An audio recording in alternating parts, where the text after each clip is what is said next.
بسم الله الرحمن الرحيم. الحمد لله رب العالمين، نحمده ونستعينه ونؤمن به ونتوكل عليه، ونعوذ بالله من شرور أنفسنا ومن سيئات أعمالنا. من يهده الله فلا مضل له ومن يضلل فلا هادي له.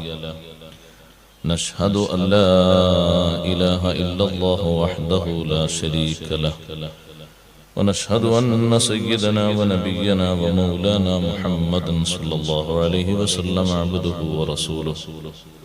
اللهم صل وسلم وبارك على رسولك سيدنا ومولانا محمد وعلى آل وأصحاب سيدنا ومولانا محمد وعلى جميع الأنبياء والمرسلين وآلهم وصحبهم وتابعين لهم بإحسان إلى يوم الدين. أما بعد، فأعوذ بالله من الشيطان الرجيم. بسم الله الرحمن الرحيم. ألف لام ميم. ذلك الكتاب لا ريب فيه هدى للمتقين الذين يؤمنون بالغيب ويقيمون الصلاة ومما رزقناهم ينفقون. صدق الله العلي العظيم. صدق وصدق وبلغ رسوله النبي الكريم، ونحن على ما قال ربنا من الشاهدين الشاكرين، والحمد لله رب العالمين. بنور رسول الله أشرقت الدنا، ففي نوره كل يجيء ويذهب. براه جلال الحق للخلق رحمة، ففي بده كل الورى يتقلب. بدا مجده من قبل نشأة آدم، فأسماؤه في العرش من قبل تكتب.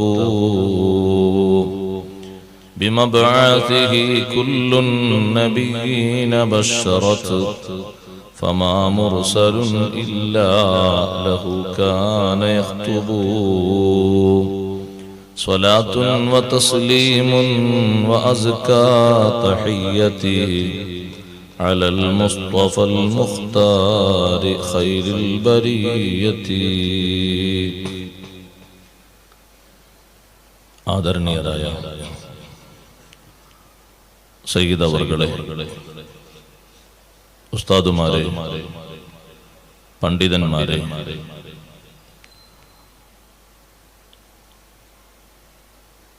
ദഫ് റാത്തീബ് committee ഭാരവാഹികളെ, ബഹുമാന്യരായ സഹോദരന്മാരെ, സഹോദരിമാരെ, സുഹൃത്തുക്കളെ, അള്ളാഹുവിന്റെ അതിമഹത്തായ അനുഗ്രഹം കൊണ്ട് ഔലിയാക്കളിൽ വിശ്രുതരും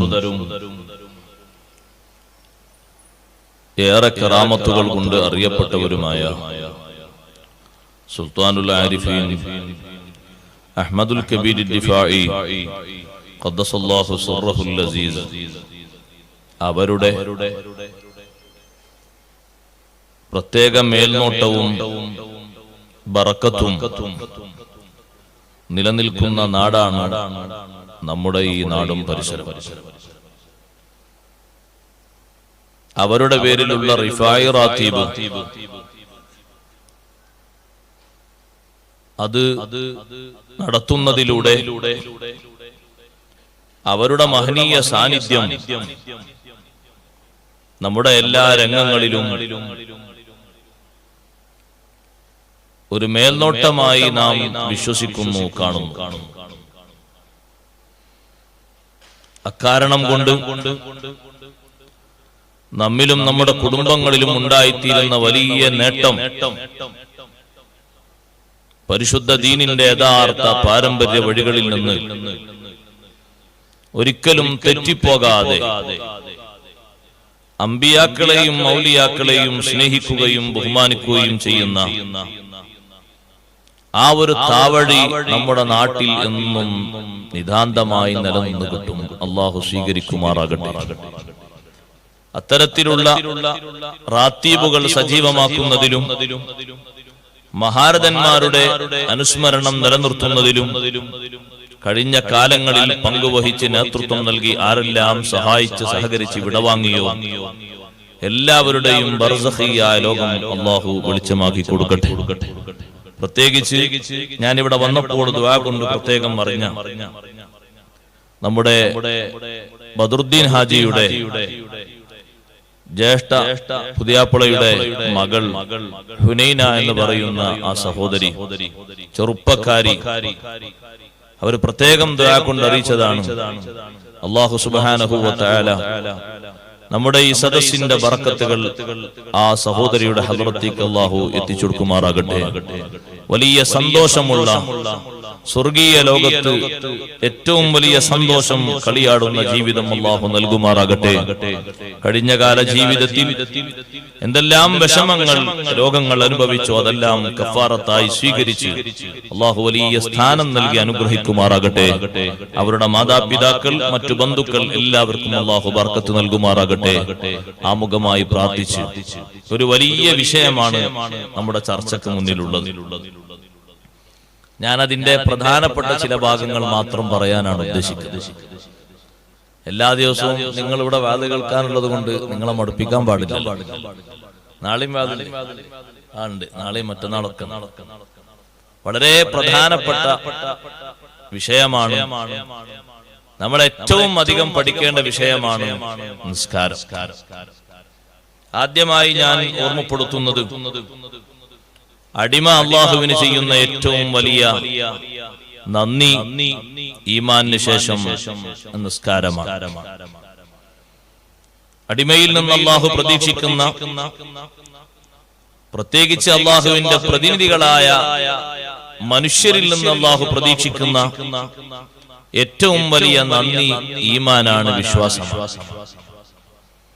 ആ വിശ്വാസത്തിന് ശേഷം പിന്നെ ഏറ്റവും കൂടുതൽ ആ ഈമാൻ നിലനിർത്തുന്നതിലൂടെ പ്രകടിപ്പിക്കാൻ കഴിയുന്ന നന്ദിയാണ് നിസ്കാരം. നിസ്കാരത്തിനുള്ള ഏറ്റവും വലിയ മഹത്വം മലക്കുകൾ ചെയ്യുന്ന എല്ലാ ആരാധനകളും അല്ലാഹു തആല ഒരുമിച്ച് കൂട്ടി നൽകിയ ഒരു ഇബാദത്താണ് നിസ്കാരം. നിസ്കാരം പോലെ ഒരു ഇബാദത്ത് മലക്കുകൾക്കില്ല. എന്നും റുക്കൂയിൽ കഴിയുന്ന മലക്കുകളുണ്ട്, എന്നും റുക്കൂയിലാണ്. എന്നും സുജൂദിലായി കഴിയുന്ന മലക്കുകളുണ്ട്.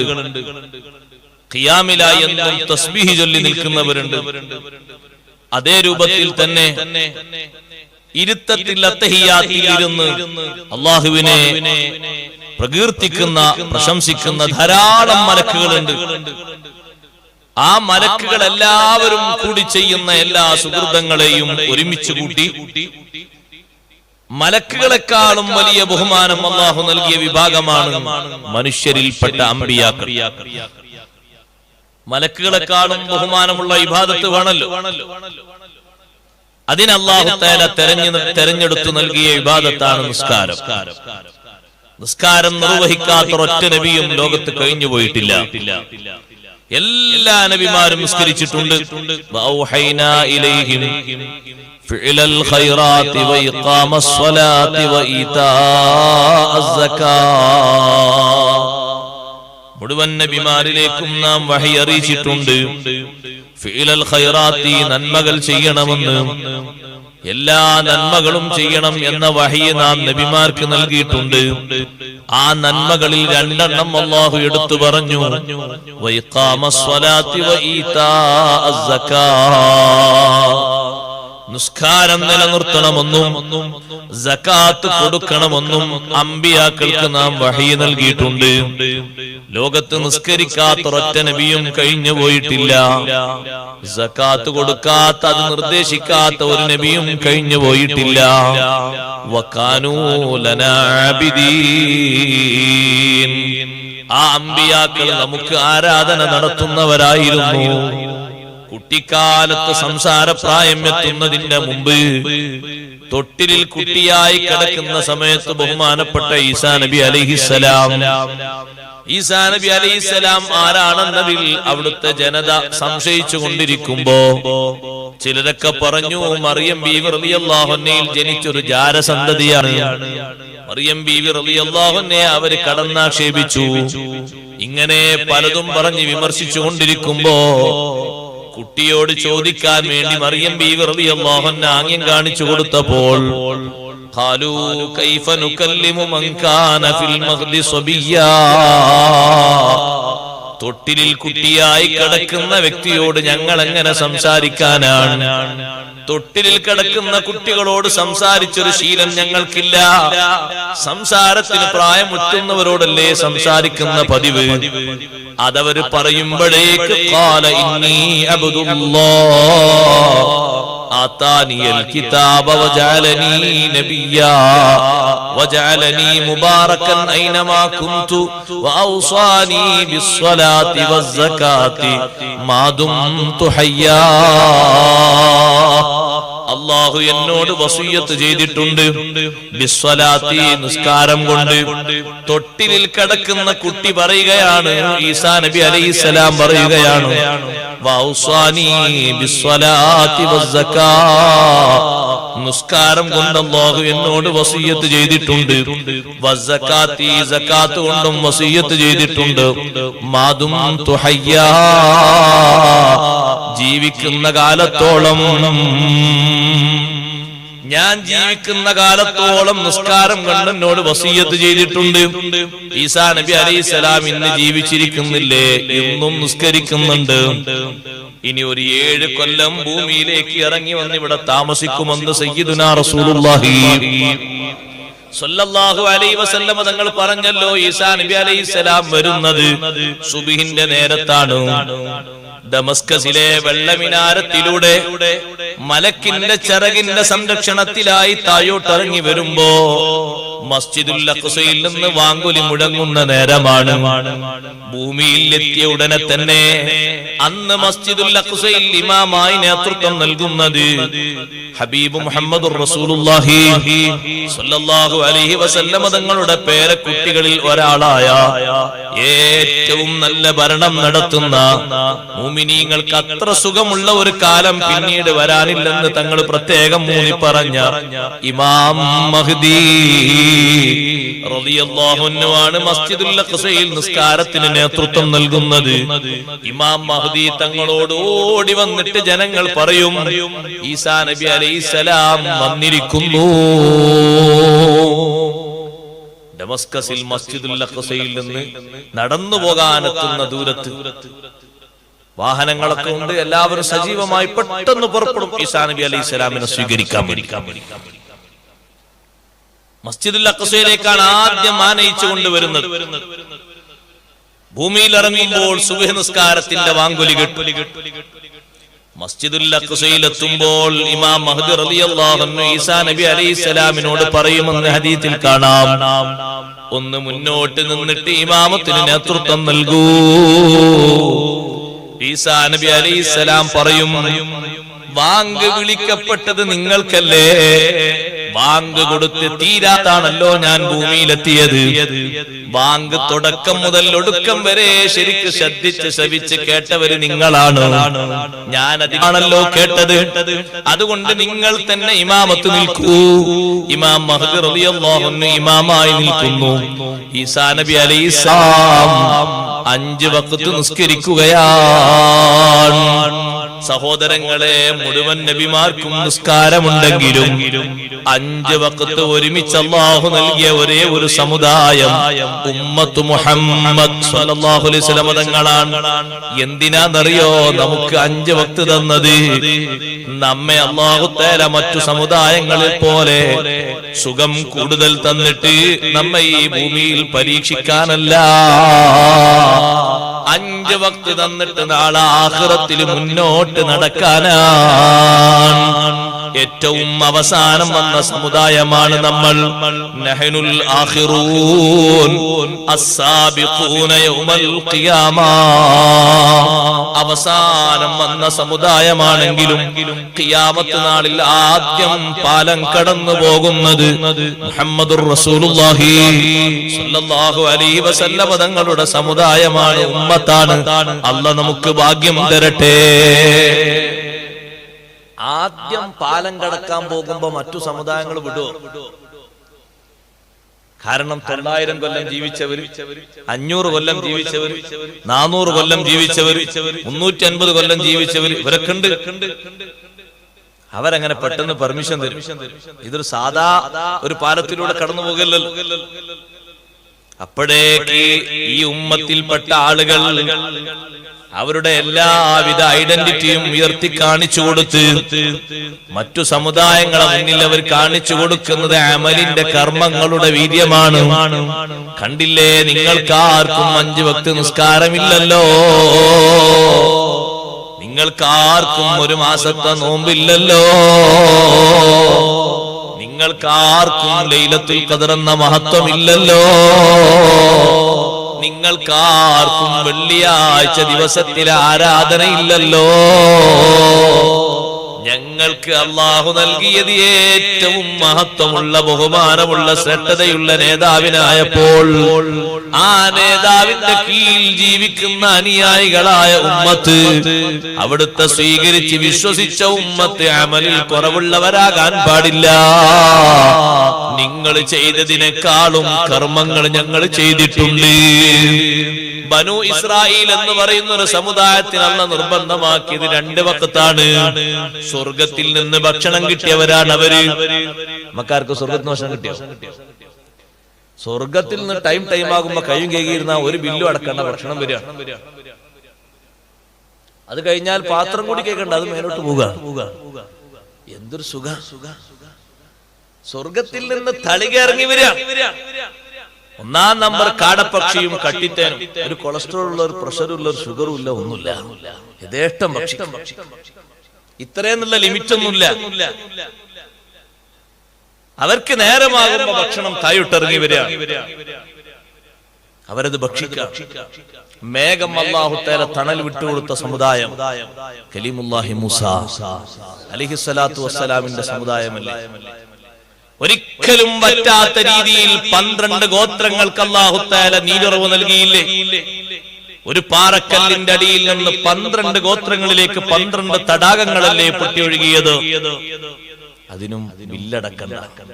മോട്ടർ ഒന്ന് ഓണാക്കിയാൽ സർക്കാരിന് ബില്ല് കൊടുക്കണം, കറണ്ടിന് ചെലവ് ഒന്നും വേണ്ട. എത്ര സുഖ! ഇത്രയും സുഖം നൽകിയ, നമ്മളെക്കാളും ആരോഗ്യമുള്ള, നമ്മളെക്കാളും ആയുസ്സുള്ള ആ വിഭാഗത്തിന് അല്ലാഹു കൊടുത്ത 2 വക്ത് നിസ്കാരം. അത് തന്നെ പൂർത്തീകരിക്കാൻ അവർക്ക് കഴിഞ്ഞില്ല. ഞാൻ പറഞ്ഞ നിസ്കാരത്തിന്റെ തിളക്കം കൊണ്ട് ആഖിറത്തിൽ മുന്നോട്ട് ചെന്നിട്ട് പാലം കടക്കാൻ കഴിയണം. അല്ലാഹു തൗഫീഖ് നൽകട്ടെ. വല്ലാത്തൊരു സന്തോഷമാണ്, ചെറുതൊന്നുമല്ല, വല്ലാത്തൊരു ഭംഗിയാണ്. ഈ ഉമ്മത്തിൽ നിന്ന് 60 വയസ്സ് വരെ ജീവിച്ച ഒരാള് 45 കൊല്ലം, 15ാമത്തെ വയസ്സ് മുതൽ കൂട്ടുമ്പോ 45 കൊല്ലം, 45 കൊല്ലം നിസ്കരിച്ച 5 വക്ത് നിസ്കാരത്തിന്റെ കണക്കും കാട്ടി മുന്നോട്ട് നീങ്ങുമെന്നാണ് അഷ്റഫുൽ ഖൽഖ് റസൂലുള്ളാഹി. ഒരു സ്ഥലത്ത് മാത്രല്ല, ഒരു സ്ഥലത്ത് മാത്രല്ല, അർശിന്റെ ചുവട്ടിൽ ആദ്യം തണൽ കൊടുക്കുന്ന ഉമ്മത്ത്, ഹൗലിന്റെ അടുക്കൽ ആദ്യം പ്രവേശനമുള്ള സമുദായം, അതേ മീസാൻ എന്ന് പറയുന്ന അമലുകൾ തൂക്കുന്ന തുറാസിന്റെ സമീപത്ത് ആദ്യം കൊണ്ടുവരുന്ന ഉമ്മത്ത്, പോരാ ഹിസാബിന്റെ സമയത്ത് ആദ്യം മുന്നോട്ട് കുതിക്കുന്നവർ, ഹിസാബില്ലാതെ ആദ്യം സ്വർഗത്തിലേക്ക് പാലം കടക്കുന്നവർ, എല്ലാ രംഗങ്ങളിലും അസ്സാബിഖൂന യൗമൽ ഖിയാമ, ഖിയാമത്ത് നാളിൽ മുന്നോട്ട് കുതിക്കുന്നവരാണ്. ആരും അവിടെ കംപ്ലൈന്റ് പറയാതിരിക്കാൻ മെച്ചപ്പെട്ട അമലുണ്ട്. ആ അമലിൽ ഏറ്റവും തിളക്കമാർന്ന അമലാണ് നിസ്കാരം. അതെ, നിങ്ങൾ കേട്ടിട്ടില്ലേ ബഹുമാനപ്പെട്ട റാബിയത്തുൽ അദവി റളിയല്ലാഹു അൻഹാ ഒരു ദിവസം 1000 റക്അത്ത് സുന്നത്ത് നിസ്കരിച്ചിരുന്ന മഹദിയാണ്. ഉമ്മമാരെ, റാബിയത്തുൽ അദവി റളിയല്ലാഹു അൻഹയുടെ ഖബറുള്ളത് ഫലസ്തീനിലെ ജബൽ സൈത്തൂനിനോട് അടുത്തുള്ള പ്രദേശത്താണ്. ഉള്ളിന്റെ ഉള്ളിലേക്ക് ഇറങ്ങിപ്പോകണം ആ ഖബറിനൊന്ന് സിയാറത്ത് ചെയ്യാൻ. ജീവിതകാലത്ത് മറവ് സ്വീകരിച്ചതുപോലെ വഫാത്തിന് ശേഷവും അല്ലാഹു തആല മറവ് നൽകിയിരിക്കുകയാണ്. റാബിഅ റളിയല്ലാഹു അൻഹയുടെ ജീവിതം എത്ര സന്തോഷദായകമാണ്. 1000 റക്അത്ത് നിസ്കരിച്ച മഹദി പറയുന്നത്, ഞാൻ 1000 നിസ്കരിച്ചത് സ്വർഗത്തിൽ കടക്കാനല്ല, നരകത്തിൽ നിന്ന് മോചനം കിട്ടാനല്ല. 1000 നിസ്കരിച്ചത് നാളെ ആഖിറത്തിലെത്തുമ്പോ കോടിക്കണക്കിന് ജനങ്ങൾക്ക് മുന്നിൽ വെച്ച് ഏറ്റവും വലിയ നായകത്വം വഹിക്കുന്ന ഒരു നേതാവുണ്ട്. ആ നേതാവിനല്ലേ അവിടെ ഏറ്റവും വലിയ നിലയും വിലയും. ആ നേതാവിന്റെ തഹ്തിലല്ലേ മുഴുവൻ നബിമാരും. ആദമു വമൻ ദൂനഹു തഹ്ത ലിവാഇ, ആദം നബിയും മറ്റുള്ള നബിമാരും തഹ്ത ലിവാഇ, എന്റെ കൊടിക്കീഴിലാണ്, എന്റെ പതാകയുടെ പിന്നിലാണ്. ആ പതാകയേക്കാൾ മുൻപന്തിയിൽ നിൽക്കുന്ന ഒരു മലക്കിന്റെ പതാകയില്ല, ഒരു മനുഷ്യന്റെ പതാകയും ഇല്ല. ആ പതാകയുടെ കീഴിൽ ഒരുമിച്ചുകൂടാൻ സാധുക്കളായ നമുക്കും അല്ലാഹു തൗഫീഖ് തരട്ടെ. ആ പതാകക്ക് കീഴിൽ നിൽക്കുന്ന മുഴുവൻ നബിമാരും അമ്പിയാക്കളും ഔലിയാക്കളും ഉണ്ടാകുമ്പോ മുത്തുനബി തങ്ങളെ ഒരു ചോദ്യം വരാനുണ്ട്.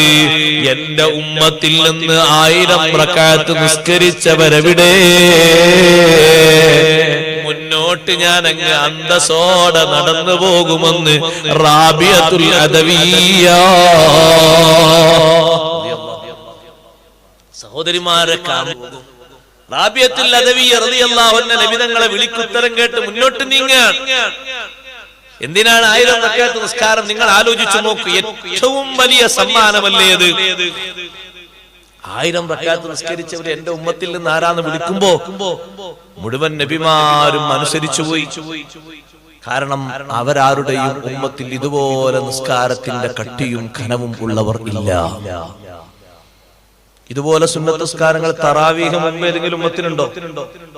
ആർക്കില്ല. തറാവീഹ് ആർക്കില്ല. സഹോദരങ്ങളെ, വിത്ർ നിസ്കാരം ആർക്കല്ല? എത്രമാത്രം മഹത്വമുള്ള നിസ്കാരമാണ്.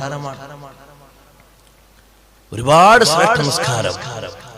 ഈ നിസ്കരിച്ച് പാരത്രിക ലോകത്ത് സയ്യിദുനാ റസൂലുള്ളാഹി സ്വല്ലല്ലാഹു അലൈഹി വസല്ലം തങ്ങളുടെ മുന്നിൽ വല്ലാത്തൊരു സന്തോഷം കിട്ടാനുണ്ട്. അതോടൊപ്പം ഞാൻ പറയട്ടെ, നിസ്കാരം പോലെ അള്ളാഹുവിന് നന്ദിയുള്ള മറ്റൊരു കർമ്മവും ലോകത്തില്ല. നിസ്കാരം പോലെ റബ്ബിന് നന്ദിയായി കൊടുക്കേണ്ട ഒരു കർമ്മവും ലോകത്ത് വേറെയില്ല.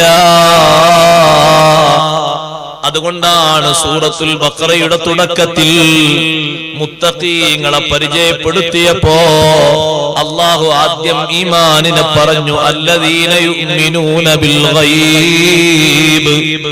അദൃശ്യ നിലക്ക് വിശ്വസിക്കുന്നവരാണ്. അള്ളാഹുവിനെ കണ്ടിട്ടില്ല, കാണാതെ വിശ്വസിക്കുന്നു. നബിതങ്ങളെ കണ്ടിട്ടില്ല, കാണാതെ വിശ്വസിക്കുന്നു. മലക്കുകളെ കണ്ടിട്ടില്ല, വിശ്വസിക്കുന്നുണ്ട്. സ്വർഗമോ നരകമോ കണ്ടിട്ടില്ല. യുക്തിവാദം മൂർച്ചേറിയ മനുഷ്യന്മാര് സ്വർഗവും നരകവും അതൊരു കിനാവാണ്, സ്വപ്നമാണ് എന്ന് പറഞ്ഞ് തള്ളും പോലെ ഈമാനുള്ളവർ തള്ളിയിട്ടില്ല. അതൊരു സാങ്കല്പിക കഥയാണെന്നാണ് യുക്തിവാദികൾ പറയുന്നത്. നഊദു ബില്ലാഹി മിൻ ദാലിക്. ആ സാങ്കല്പിക കഥ പഠിപ്പിക്കാനാണോ പരിശുദ്ധ ഖുർആൻ? സ്വർഗം ഉണ്ടെന്നല്ലേ ഖുർആൻ പറയുന്നത്? നരകവും ഉണ്ടെന്നല്ലേ ഖുർആൻ പറയുന്നത്? രണ്ടിനും രണ്ട് വിഭാഗമുണ്ടെന്ന് അല്ലാഹു പറയുന്നില്ലേ? ഫരീഖുൻ ഫിൽ ജന്നതി വഫരീഖുൻ ഫിസ് സഈർ. ഒരു വിഭാഗം സ്വർഗത്തിലാണ്, മറ്റൊരു വിഭാഗം നരകത്തിലാണ്. സ്വർഗക്കാരിൽ നമ്മെയും നമ്മുടെ കൂട്ടുകുടുംബാദികളെയും ഉസ്താദുമാര്, ശിഷ്യന്മാര്, സഹപാഠികൾ, സ്നേഹികൾ അല്ലാഹു തആല ഉൾപ്പെടുത്തി തരട്ടെ. ആ വിശ്വാസം ചെറിയ വിശ്വാസമല്ല. അല്ലദീന യുഅ്മിനൂന ബിൽ ഗൈബ്. അദൃശ്യമായ നിലക്ക് അല്ലാഹുവിൽ വിശ്വസിക്കുന്ന വിശ്വാസം ചെറുതല്ല, വലിയ വിശ്വാസമാണ്. ഒരു ദിവസം അഷ്റഫുൽ ഖൽഖ് സല്ലല്ലാഹു അലൈഹി വസല്ലം സ്വഹാബത്തിനോട് ചോദിച്ചു, സ്വഹാബാ, ഈമാന്റെ കൂട്ടത്തിൽ, വിശ്വാസത്തിന്റെ കൂട്ടത്തിൽ നിങ്ങൾക്ക് ഏറ്റവും അത്ഭുതം തോന്നുന്ന വിശ്വാസം ആരുടെ വിശ്വാസമാണ്?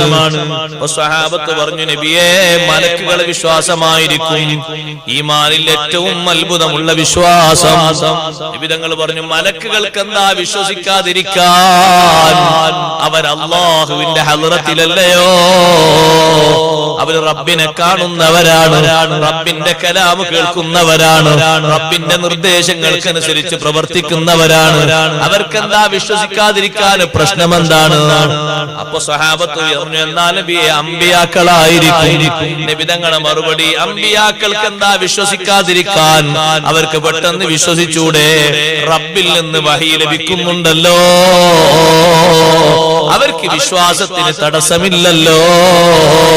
അപ്പൊ അവസാനം സഹാബത്ത് പറഞ്ഞു, എന്താ നബിയെ, ഞങ്ങളായിരിക്കും വിശ്വാസത്തിൽ ഏറ്റവും അത്ഭുതമുള്ളത്, ഞങ്ങളായിരിക്കും. തങ്ങൾ പറഞ്ഞു, നിങ്ങൾക്ക് എന്താ വിശ്വസിച്ചൂടെ? ഞാൻ നിങ്ങളെ മുന്നിലല്ലേ ഉള്ളത്, നിങ്ങൾക്കല്ലേ മുഅ്ജിസത്ത് കാണിച്ചു തരുന്നത്, നിങ്ങൾക്കല്ലേ ഖുർആൻ ഓതി തരുന്നത്, നിങ്ങൾക്കല്ലേ വേണ്ടതൊക്കെ പഠിപ്പിച്ചു തരുന്നത്. മുന്നിൽ ഞാൻ നിന്നിട്ട് പിന്നെ വിശ്വസിക്കാൻ നിങ്ങൾക്ക് വല്ല തടസ്സമുണ്ടോ? നബി തങ്ങൾ പറഞ്ഞു, നിങ്ങളും അല്ല, അമ്പിയാക്കളും അല്ല, അതേ മലക്കുകളും അല്ല.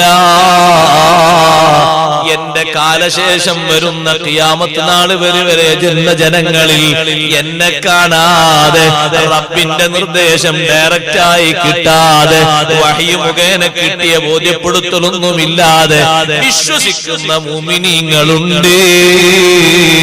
അവരിൽ അല്ലാഹു നമ്മളെ ചേർത്തി തരട്ടെ.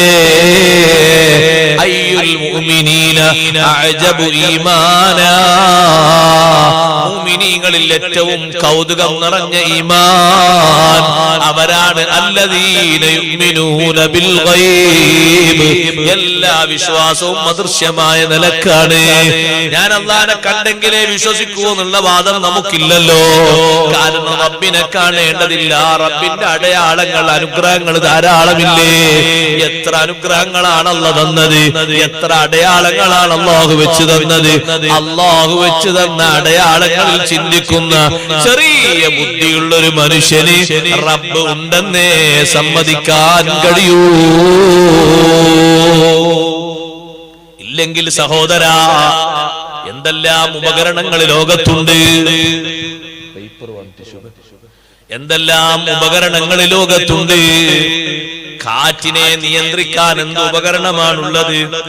അതെ, നിങ്ങൾ നോക്ക്, കാറ്റടിച്ച് വീശി, ശക്തമായ കാറ്റടിച്ച് വീശിയാൽ അതിനെ നിയന്ത്രിക്കാൻ എന്ത് ഉപകരണമുള്ളത്?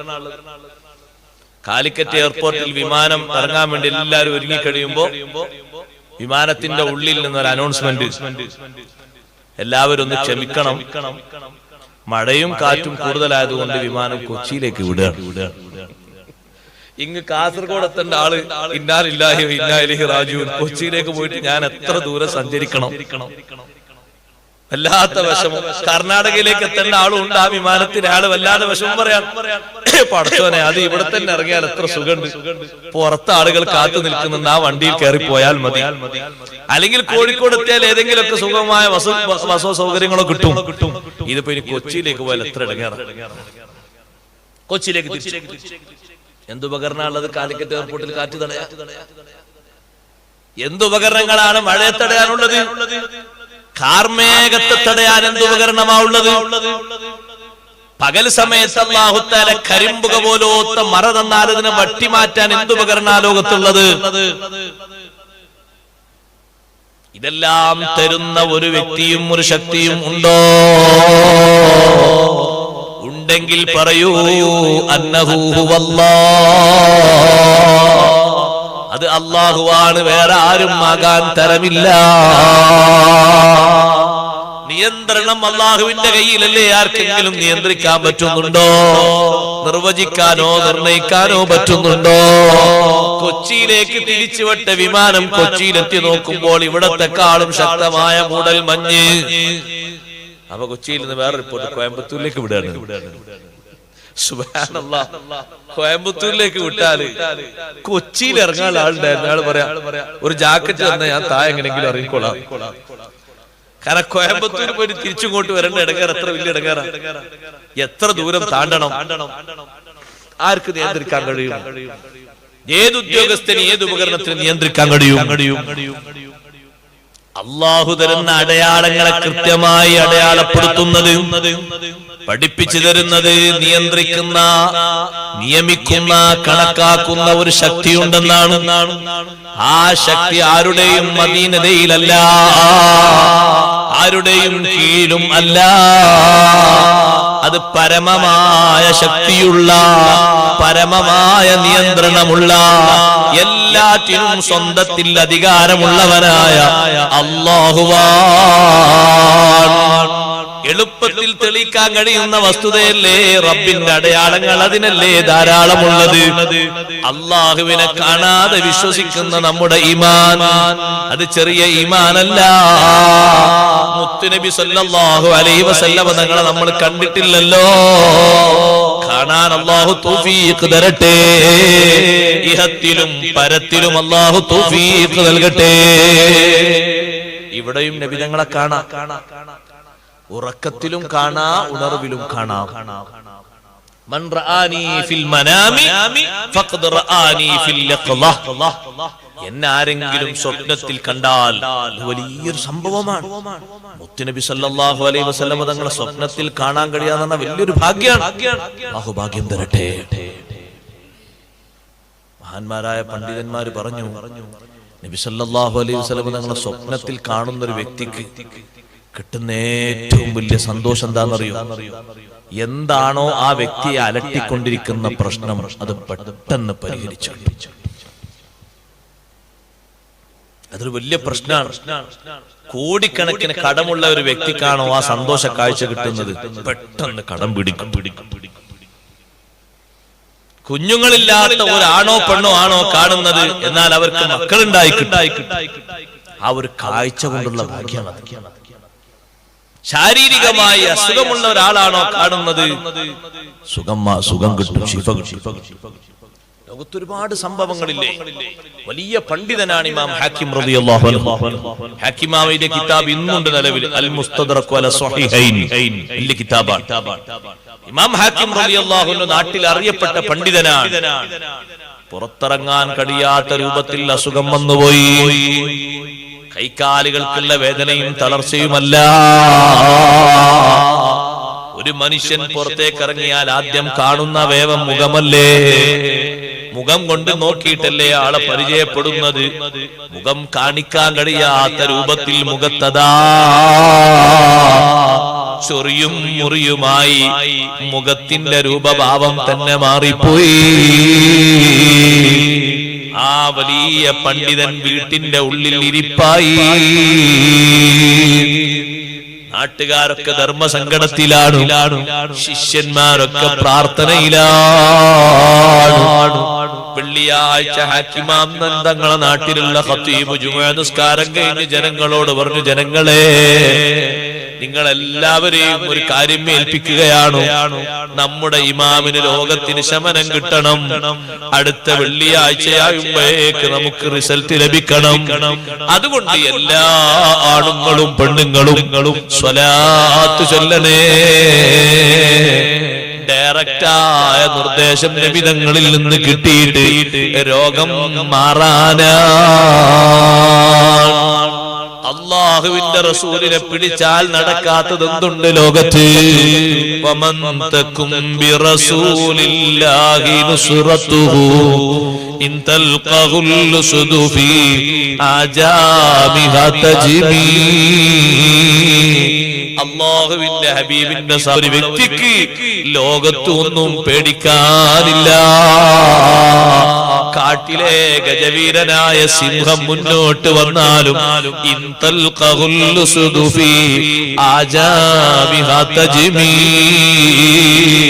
വനാന്തരങ്ങൾക്കുള്ളിൽ ഒറ്റപ്പെട്ട രീതിയിൽ സിംഹത്തെ കണ്ടു. പരസഹായത്തിന് കൂടെ ആളില്ല. സിംഹത്തിന് എല്ലാവിധ അക്രമത്തിനും ചാൻസ് ഉണ്ട്. പക്ഷേ അല്ലാഹുവിന്റെ ഹബീബിന്റെ സഹായമുള്ള വ്യക്തിയാണോ തജ്മീ. സിംഹം കാട്ടിലേക്ക് പോകുന്നു, ഒന്നും ചെയ്യൂല, ഒന്നും കടിക്കൂല, ഒരു പരിക്കും ഏൽപ്പിക്കൂല. സഹോദരങ്ങളെ, ഹാക്കിമാം റളിയല്ലാഹു അൻഹു രോഗം മാറാൻ നിർദ്ദേശം കിട്ടാൻ നാട്ടുകാരൊക്കെ സ്വലാത്ത് ചൊല്ലി. ഏറെ സ്വലാത്ത് ചൊല്ലി. പിറ്റത്തെ വെള്ളിയാഴ്ച രാവിലെ പള്ളിയിലെ ഉസ്താദിനെ വിളിക്കാൻ വേണ്ടിയിട്ട് ഒരു ഉമ്മ വന്നിരിക്കുകയാണ് പള്ളിന്റെ പുറത്ത്. പള്ളിയിലെ ഉസ്താദിനോട് ഒരു കാര്യം പറയാൻ. ആ നാട്ടുകാരിയായ ഒരു സഹോദരി ഒരു വിഷയം പറയാനുണ്ട്. കഴിഞ്ഞ വെള്ളിയാഴ്ച നാട്ടുകാരോടൊക്കെ സ്വലാത്തെല്ലാം പറഞ്ഞു. എല്ലാവരും സ്വലാത്തിലാണ്. ആണും പെണ്ണും ചെറിയവരും വലിയവരും ഒക്കെ സ്വലാത്തിലാണ്. ഒരു പെണ്ണ് വന്നിട്ട് പറയാണ്, ഉസ്താദേ, ഇന്നലെ രാത്രി ഞാൻ കൂടുതൽ സ്വലാത്ത് ചൊല്ലി. ഞാൻ കണ്ടു മുഹമ്മദുർ റസൂലുള്ളാഹി സ്വല്ലല്ലാഹു അലൈഹി വസല്ലം തങ്ങളെ കണ്ടു. എന്നോട് അല്ലാഹുവിന്റെ ഹബീബ് പറഞ്ഞ നിർദ്ദേശം ഇമാം ഹാക്കിം തങ്ങളോടൊരു ചെറിയ കാര്യം ചെയ്യാൻ വേണ്ടി പറഞ്ഞിട്ടുണ്ട്. ജനങ്ങൾക്ക് മുഴുവനും വെള്ളം കൊടുക്കുന്ന ഒരു മാർഗം ഉണ്ടാക്കി കൊടുക്കാൻ പറഞ്ഞിട്ടുണ്ട്. രോഗമല്ല ശിഫയാക്കുമെന്നും പറഞ്ഞിട്ടുണ്ട്. എന്താ കാര്യം പറഞ്ഞേ? എല്ലാവർക്കും കുടിക്കാൻ പറ്റുന്ന രൂപത്തിൽ വെള്ളം സംവിധാനം ചെയ്യാൻ വേണ്ടി ഖത്തീബിന്റെ മക്കളി നിർദ്ദേശം കിട്ടിയോണ്ട് തന്നെ ഖത്തീബ് ഉസ്താദ് ഓടി ഇമാം ഹാക്കിം റളിയല്ലാഹു അൻഹു വീട്ടിലേക്ക് ഓടിയിട്ട് ഈ സന്തോഷം പറഞ്ഞു. ഇമാം ഹാക്കിം റളിയല്ലാഹു അൻഹു വല്ലാതെ സന്തോഷിച്ചു. ആരുടെ സഹായമാണ്? ലോകത്തിന്റെ നേതാവ് മുഹമ്മദുർ റസൂലുള്ളാഹി സ്വല്ലല്ലാഹു അലൈഹി വസല്ലം തങ്ങളുടെ സഹായമാണ്. വെള്ളം എല്ലാവർക്കും കൊടുക്കാൻ വേണ്ടി പറഞ്ഞിട്ടുണ്ട്. വീട്ടിന്റെ മുൻഭാഗത്ത് പ്രത്യേകം അതാ വെള്ളം സംവിധാനം ഏർപ്പെടുത്തി. അതിലൂടെ പോകുന്ന എല്ലാ ആളുകളും വെള്ളം എടുക്കാൻ വേണ്ടി അവിടെ എഴുതി വെക്കുകയും ചെയ്തു. യാത്രക്കാരൊക്കെ വെള്ളം എടുക്കുകയാണ്. അല്ലാതെ പോകുന്നവരും കുടിക്കാൻ വെള്ളം എടുക്കുന്നുണ്ട്, ഉളു എടുക്കാൻ വെള്ളം എടുക്കുന്നുണ്ട്, പാത്രത്തിൽ നിറച്ചു കൊണ്ടുപോകുന്നുണ്ട്. അടുത്ത ആഴ്ചയാകുമ്പോഴേക്ക് ഒരു കല പോലും ബാധിക്കാതെ രോഗം മാറിക്കിട്ടി. അല്ലാഹ് നമുക്ക് തൗഫീഖ് നൽകട്ടെ. ഇവിടുത്തെ കാണാൻ അല്ലാഹ് തൗഫീഖ് നൽകട്ടെ. ഈ സദസ്സ് ഖബൂലാക്കി അല്ലാഹ് നമുക്ക് തൗഫീഖ് നൽകട്ടെ. വല്ലാത്ത ഒരു സന്ദർഭമാണ് ഇവിടുത്തെ കാണുക. വല്ലാത്തൊരു ഭാഗ്യമാണ്. ഇവിടുത്തെ കണ്ടു എന്ന് പറയുന്ന ഒരാളെ കണ്ടാൽ തന്നെ വല്ലാത്തൊരു ഭാഗ്യം. കാണാതെ വിശ്വസിച്ചവരില്ലേ നമ്മൾ, ഒന്നും കുറയാനില്ല. അല്ലാഹ് നമ്മളെ ഈമാൻ ഖബൂലാക്കി തരട്ടെ. അവിടുത്തെ കാണാതെ നമ്മൾ വിശ്വസിച്ചു. സ്വഹാബത്ത് കണ്ടിട്ടാ വിശ്വസിച്ചത്. കണ്ടിട്ട് വിശ്വസിച്ചതും കാണാതെ വിശ്വസിച്ചതും കൂടുതൽ പവറുള്ള ഈമാൻ കാണാതെ വിശ്വസിച്ചു. അല്ലദീന യുമിനൂന ബിൽ ഗൈബ്, കാണാതെ വിശ്വസിച്ചു. മലക്കുകളെ കണ്ടിട്ടില്ല, അമ്പിയാക്കളെ കണ്ടിട്ടില്ല, മുർസലുകളെ കണ്ടിട്ടില്ല, ഒന്നും കണ്ടിട്ടില്ല, കാണാതെ വിശ്വസിച്ചു. വിശ്വാസത്തിനോട് അല്ലാഹു ചേർത്തി പറഞ്ഞ കാര്യം നോക്ക് നിങ്ങൾ. വയുഖീമൂന സ്വലാ, ഈമാൻ കഴിഞ്ഞ് തൊട്ടുടനെ അല്ലാഹു പറഞ്ഞത് നിസ്കാരം അവർ നിലനിർത്തുന്നവരാണ്. എന്തേ സഹോദരന്മാരെ സഹോദരിമാരെ ഇങ്ങനെ പറഞ്ഞത്? ഈമാൻ ശരിയായ രൂപത്തിൽ ഫലമുള്ള ഈമാനാകാൻ അതിനേറ്റവും നല്ല ഫലം വരുത്തേണ്ടത് നിസ്കാരം കൊണ്ടാണ്. നിസ്കാരം നിലനിർത്തുന്നവരാണ്. ഞാൻ അവിടെ കുറച്ച് കാര്യങ്ങൾ പറയട്ടെ.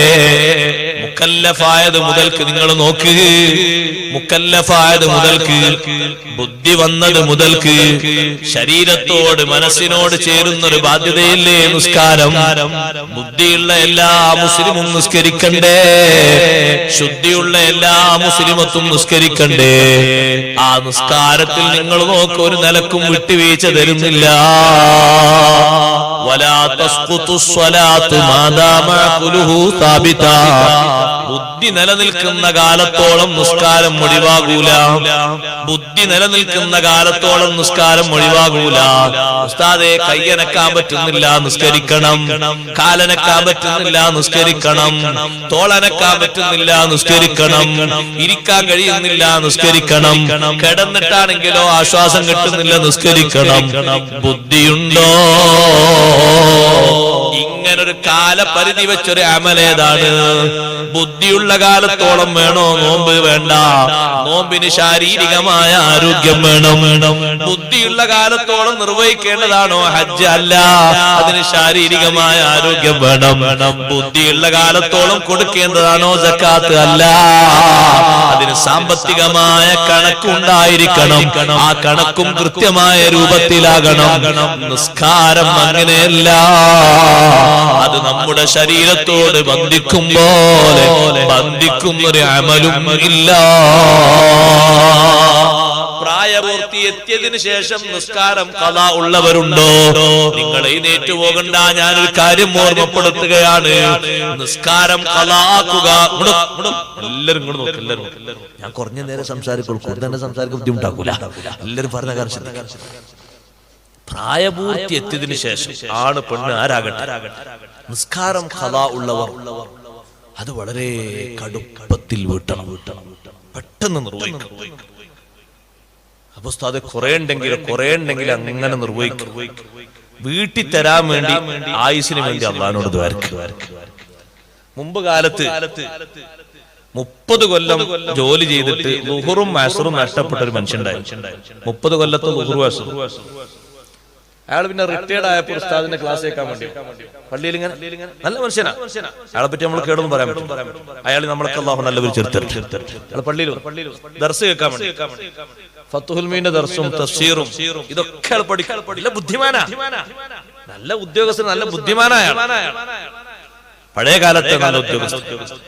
അപ്പൊ അയാൾ ഫത്തുഹുൽ മീന്റെ ക്ലാസ്സിൽ ഇരുന്നപ്പോ നിസ്കാരത്തിന്റെ ബാബ് ഉസ്താദ് ഇങ്ങനെ ഓതിക്കൊടുത്തപ്പോ അതിലുണ്ട്, ഫത്തുഹുൽ മീനിലുണ്ട്, തുടക്കത്തിൽ തന്നെ നിസ്കാരത്തിന്റെ ബാബ് അറിഞ്ഞെടുത്ത് നിസ്കാരം ഖളാ ഉള്ള മനുഷ്യൻ അവന്റെ ശരീരത്തിന് ആവശ്യമായ ഉറക്കം, അവനും അവന്റെ കുടുംബത്തിനും അധ്വാനിക്കാൻ ആവശ്യമായ സമയം പോലെ പോറ്റണ്ടേ. വെറുതെ പൊയ്ക്കുള്ളി പറയാൻ പറ്റും അതിനുള്ളത്. പിന്നെ അതിന് വേണ്ട കാര്യങ്ങൾക്കൊക്കെ അങ്ങാടിയിൽ പോകണം, വരണം, അതിനുള്ള സമയം. അങ്ങനെയുള്ള അത്യാവശ്യ സമയങ്ങൾ ഒഴിച്ച് ബാക്കിയുള്ള സമയം മുഴുവനും യസ്രിഫു ജമീഅ സമനിഹി ലിൽ ഖളാഇ, ഖളാഇന് വേണ്ടി മുഴുവൻ സമയവും തിരിക്കണം. വഅന്നഹു യഹ്റുമു അലൈഹി തതവ്വുഉ, സുന്നത്ത് നിസ്കാരങ്ങൾ പോലും നിഷിദ്ധമാണ്. ഈ ഖളാഇനെയാണ് പരിഗണിക്കേണ്ടത്. അത് അത്രയും പെട്ടെന്ന് വീട്ടണം. ഇത് പറഞ്ഞപ്പോ ആ ഉദ്യോഗസ്ഥൻ ചോദിച്ചു, ഉസ്താദ് എന്താ ഈ പറഞ്ഞത്? അപ്പൊ ഉസ്താദ് ഒന്നുകൂടി വിശദീകരിച്ചു കൊടുത്തു. ഉസ്താദ് ഉദാഹരണം പറഞ്ഞു, നിങ്ങളിപ്പോ നിങ്ങൾക്ക് അങ്ങനെ നിസ്കാരങ്ങൾ ഖളാ ഉണ്ടെങ്കിൽ നിങ്ങൾ കുടുംബം പോറ്റാൻ നിങ്ങൾ വേണം. അപ്പൊ അദ്ദേഹം പറഞ്ഞു, ഞാൻ കുടുംബം പോറ്റാൻ ഞാൻ ആവശ്യമില്ല. എന്റെ മക്കളുണ്ട് ധാരാളം, എന്റെ മക്കൾ എന്റെ കുടുംബം പോറ്റും, അവർക്കതിനുള്ള ജോലിയുണ്ട്, കഴിവല്ല കൊടുത്തിട്ട് എനിക്ക് കിട്ടുന്നതൊക്കെ ഞാൻ നല്ല വയ്ക്കും, ചെലവഴിക്കും, കുടുംബം പോറ്റാനും ചെലവഴിക്കും. അപ്പൊ നിങ്ങൾക്ക് ഇപ്പൊ എത്ര വയസ്സായി? അദ്ദേഹം പറഞ്ഞു, എനിക്ക് 55 വയസ്സ് കഴിഞ്ഞ് 56 വയസ്സിലേക്കാണ്. ചെറിയ വയസ്സിൽ തന്നെ ഉദ്യോഗം കിട്ടിയാളാ. ഉദ്യോഗം കിട്ടാനൊക്കെ കേടൊന്നുമല്ല കേട്ടോ, നല്ല തന്നെയാണ്, നല്ല ജോലിക്കല്ലേ. ഇത് കേടൊന്നുമില്ല. അപ്പൊ ഉസ്താദേ എനിക്ക് ഒരുപാട് നിസ്കാരം കളാണ്. ഉസ്താദ് ചോദിച്ചു എത്ര നിസ്കാരം? ദുഹുറും അസ്റുമായിട്ടൊരു 30 കൊല്ലത്തെ ദുഹുറും അസ്റും കളാണ്. റമളാൻ മാസം ബാക്കിയുള്ള ജുമ ഉണ്ടാവുമല്ലോ, ജുമ ഒഴിവാണ്, ജുമേന്റെ ലീവായതുകൊണ്ട് ബാക്കിയുള്ള മിക്ക ദിവസങ്ങളിലും ജോലിയും തിരക്കും കാര്യമായിട്ട് നിസ്കാരം. ഞാൻ എന്താ ചെയ്യാ? അപ്പൊ ഉസ്താദ് അദ്ദേഹത്തോട് പറഞ്ഞു, നിങ്ങൾ കഴിവിന്റെ പരമാവധി ഓരോ ടൈം വെച്ച് നിസ്കാരത്തിന്റെ കണക്ക് വെച്ച് നിസ്കരിച്ചു. 30 കൊല്ലത്തെ ദൂരം കണക്കൂട്ടിയാൻ കിട്ടുന്നതല്ലേ, ഒരു പ്രയാസമുള്ളൂ. അദ്ദേഹം കണക്ക് കൂട്ടി. ഉസ്താദ് ഇതൊക്കെ തീർന്നില്ലെങ്കിലും ഈ വിവരം കിട്ടിയ ശേഷം നിങ്ങൾ ആരംഭിച്ചല്ലോ. അള്ളാഹു വലിയ റഹ്മാനല്ലേ, അള്ളാഹു വലിയ റഹീമല്ലേ. അല്ല നമ്മളറിയാം, നമ്മളൊരു പക്ഷെ ഒരു കാര്യം കഴിഞ്ഞാൽ രണ്ടാമത്തെ കാര്യത്തിന് വിട്ടുവീഴ്ച ഉണ്ടാവില്ല. അള്ളാഹു വലിയ വിട്ടുവീഴ്ച ആളല്ലേ. അപ്പൊ നിങ്ങൾ തുടങ്ങിയിട്ട് പൂരിപ്പിക്കാൻ കഴിഞ്ഞില്ല, അള്ളാഹു തല വിട്ടു തന്നേക്കും. അതേ സമയത്ത് നിങ്ങൾ അള്ളാഹിനോട് പ്രാർത്ഥിക്ക, പടച്ചോനെ ഈ ഭാരം മുഴുവനും ഞാൻ ഇറക്കി, നിനക്കുള്ള ഈ വിഷയങ്ങൾ ഞാൻ നിർവഹിച്ച് എന്റെ നന്ദി ഞാൻ ശരിക്കും പൂർണ്ണമാക്കി ഈ നിസ്കാരങ്ങളൊക്കെ നിർവഹിച്ച ശേഷമേ എന്നെ മരിപ്പിക്കാവൂ. നിങ്ങൾക്ക് കേൾക്കണോ സഹോദരന്മാരെ, സഹോദരിമാരെ? അദ്ദേഹം ആ 30 കൊല്ലത്തെ ളുഹുറും അസ്റും ഖളാ വീട്ടി പിറ്റത്താഴ്ച മരിച്ചത്. അള്ളാഹു നൽകിയൊരു ഭാഗ്യം നോക്കി. കാരണം ആ മനുഷ്യന്റെ മനസ്സിൽ നിന്നുള്ള ആ പ്രാർത്ഥന അള്ളാഹു സ്വീകരിച്ചു. എന്റെ ഒരു അടിമ ഖളായി പോയിട്ടുണ്ടാവും, പക്ഷെ ഖളായിട്ടും അത് വീട്ടാതെ അങ്ങനെ പോകാന്നാണ് ഗൗരവമുള്ള വിഷയം. ഏതുപോലെ കള്ളു കുടിക്കും പോലെ ഗൗരവമുള്ളത്, വ്യഭിചരിക്കും പോലെ ഗൗരവമുള്ളത്, ബാപ്പാനെ ഉമ്മാനെ വെറുപ്പിക്കും പോലെ ഗൗരവമുള്ളത്, പലിശ ഭക്ഷിക്കും പോലെ ഗൗരവമുള്ളത്, പൊതുമുതൽ കത്തും പോലെയുള്ള ഗൗരവമുള്ളത്.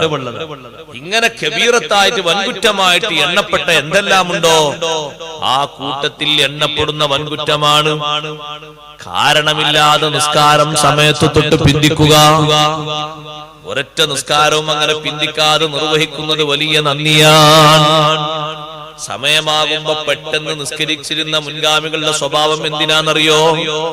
എനിക്ക് നിസ്കാരം സമയമായിട്ടും പിന്നെയും ഞാൻ പിന്തിപ്പിച്ചിട്ട്, നിസ്കാര സമയമായിട്ടും നിസ്കരിക്കാൻ നേരം കിട്ടിയിട്ടും നിസ്കാരം കടമാക്കി വെച്ചിട്ട് മരിക്കേണ്ട ഒരു സന്ദർഭം വന്നാൽ നിസ്കാരം മുടക്കിയിട്ടാണല്ലോ ഞാൻ അല്ലാഹുവിനെ കാണാൻ പോകുന്നത്.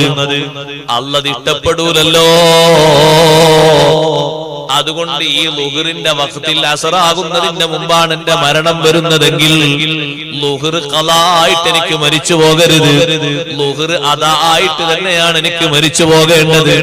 അസ്റിന്റെ ശേഷമാണോ എന്റെ മരണം വരുന്നത്? വേഗം അസ്ർ നിസ്കരിക്കട്ടെ. അസ്റൊന്ന് പെരടിയിൽ തൂങ്ങിയിട്ട് മരിച്ചുകൂടാ.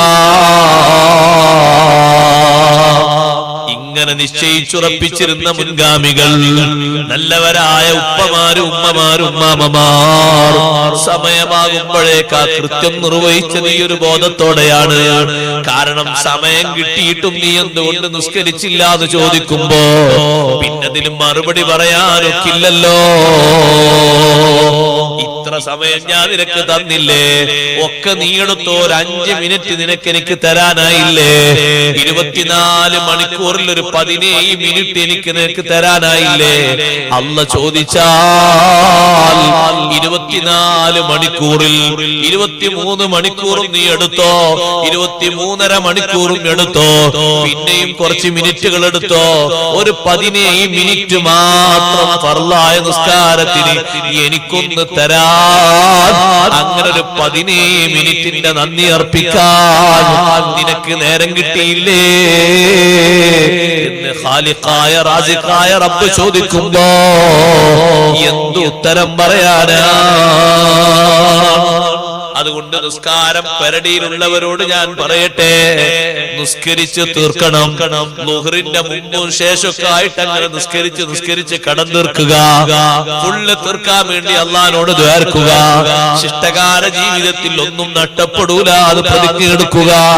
കാരണം നിസ്കാരം മറ്റു അമലുകളെ പോലെയല്ലല്ലോ, വലിയ ബാധ്യതയും ബന്ധവും അതിനുണ്ട്. റബ്ബിന് ചെയ്യുന്ന ഏറ്റവും വലിയ ശുക്റായ നിസ്കാരം അതെപ്പോഴും നിർവഹിക്കാനല്ലേ കൽപ്പന, അതത്രയും പെട്ടെന്ന് നിർവഹിക്കണമെന്നല്ലേ കൽപ്പിച്ചിരിക്കുന്നത്. സയ്യിദുനാ മുഹമ്മദുർ റസൂലുള്ളാഹി സല്ലല്ലാഹു അലൈഹി വസല്ലമ തങ്ങൾ പെട്ടെന്ന് നിർവഹിക്കുന്നതിന്റെ വിഷയമല്ലേ നമുക്ക് പഠിപ്പിച്ചു തന്നത്. തങ്ങൾ ഒരു ദിവസം മൂത്രമൊഴിക്കാൻ വേണ്ടിയിരുന്നു. വെള്ളം കൊണ്ടുവരാൻ വേണ്ടി തങ്ങൾ കൽപ്പിച്ചു. വെള്ളം എത്തുന്നതിന്റെ മുമ്പ് തന്നെ കല്ലുകൊണ്ട് തങ്ങൾ മനോഹരം ചെയ്തു.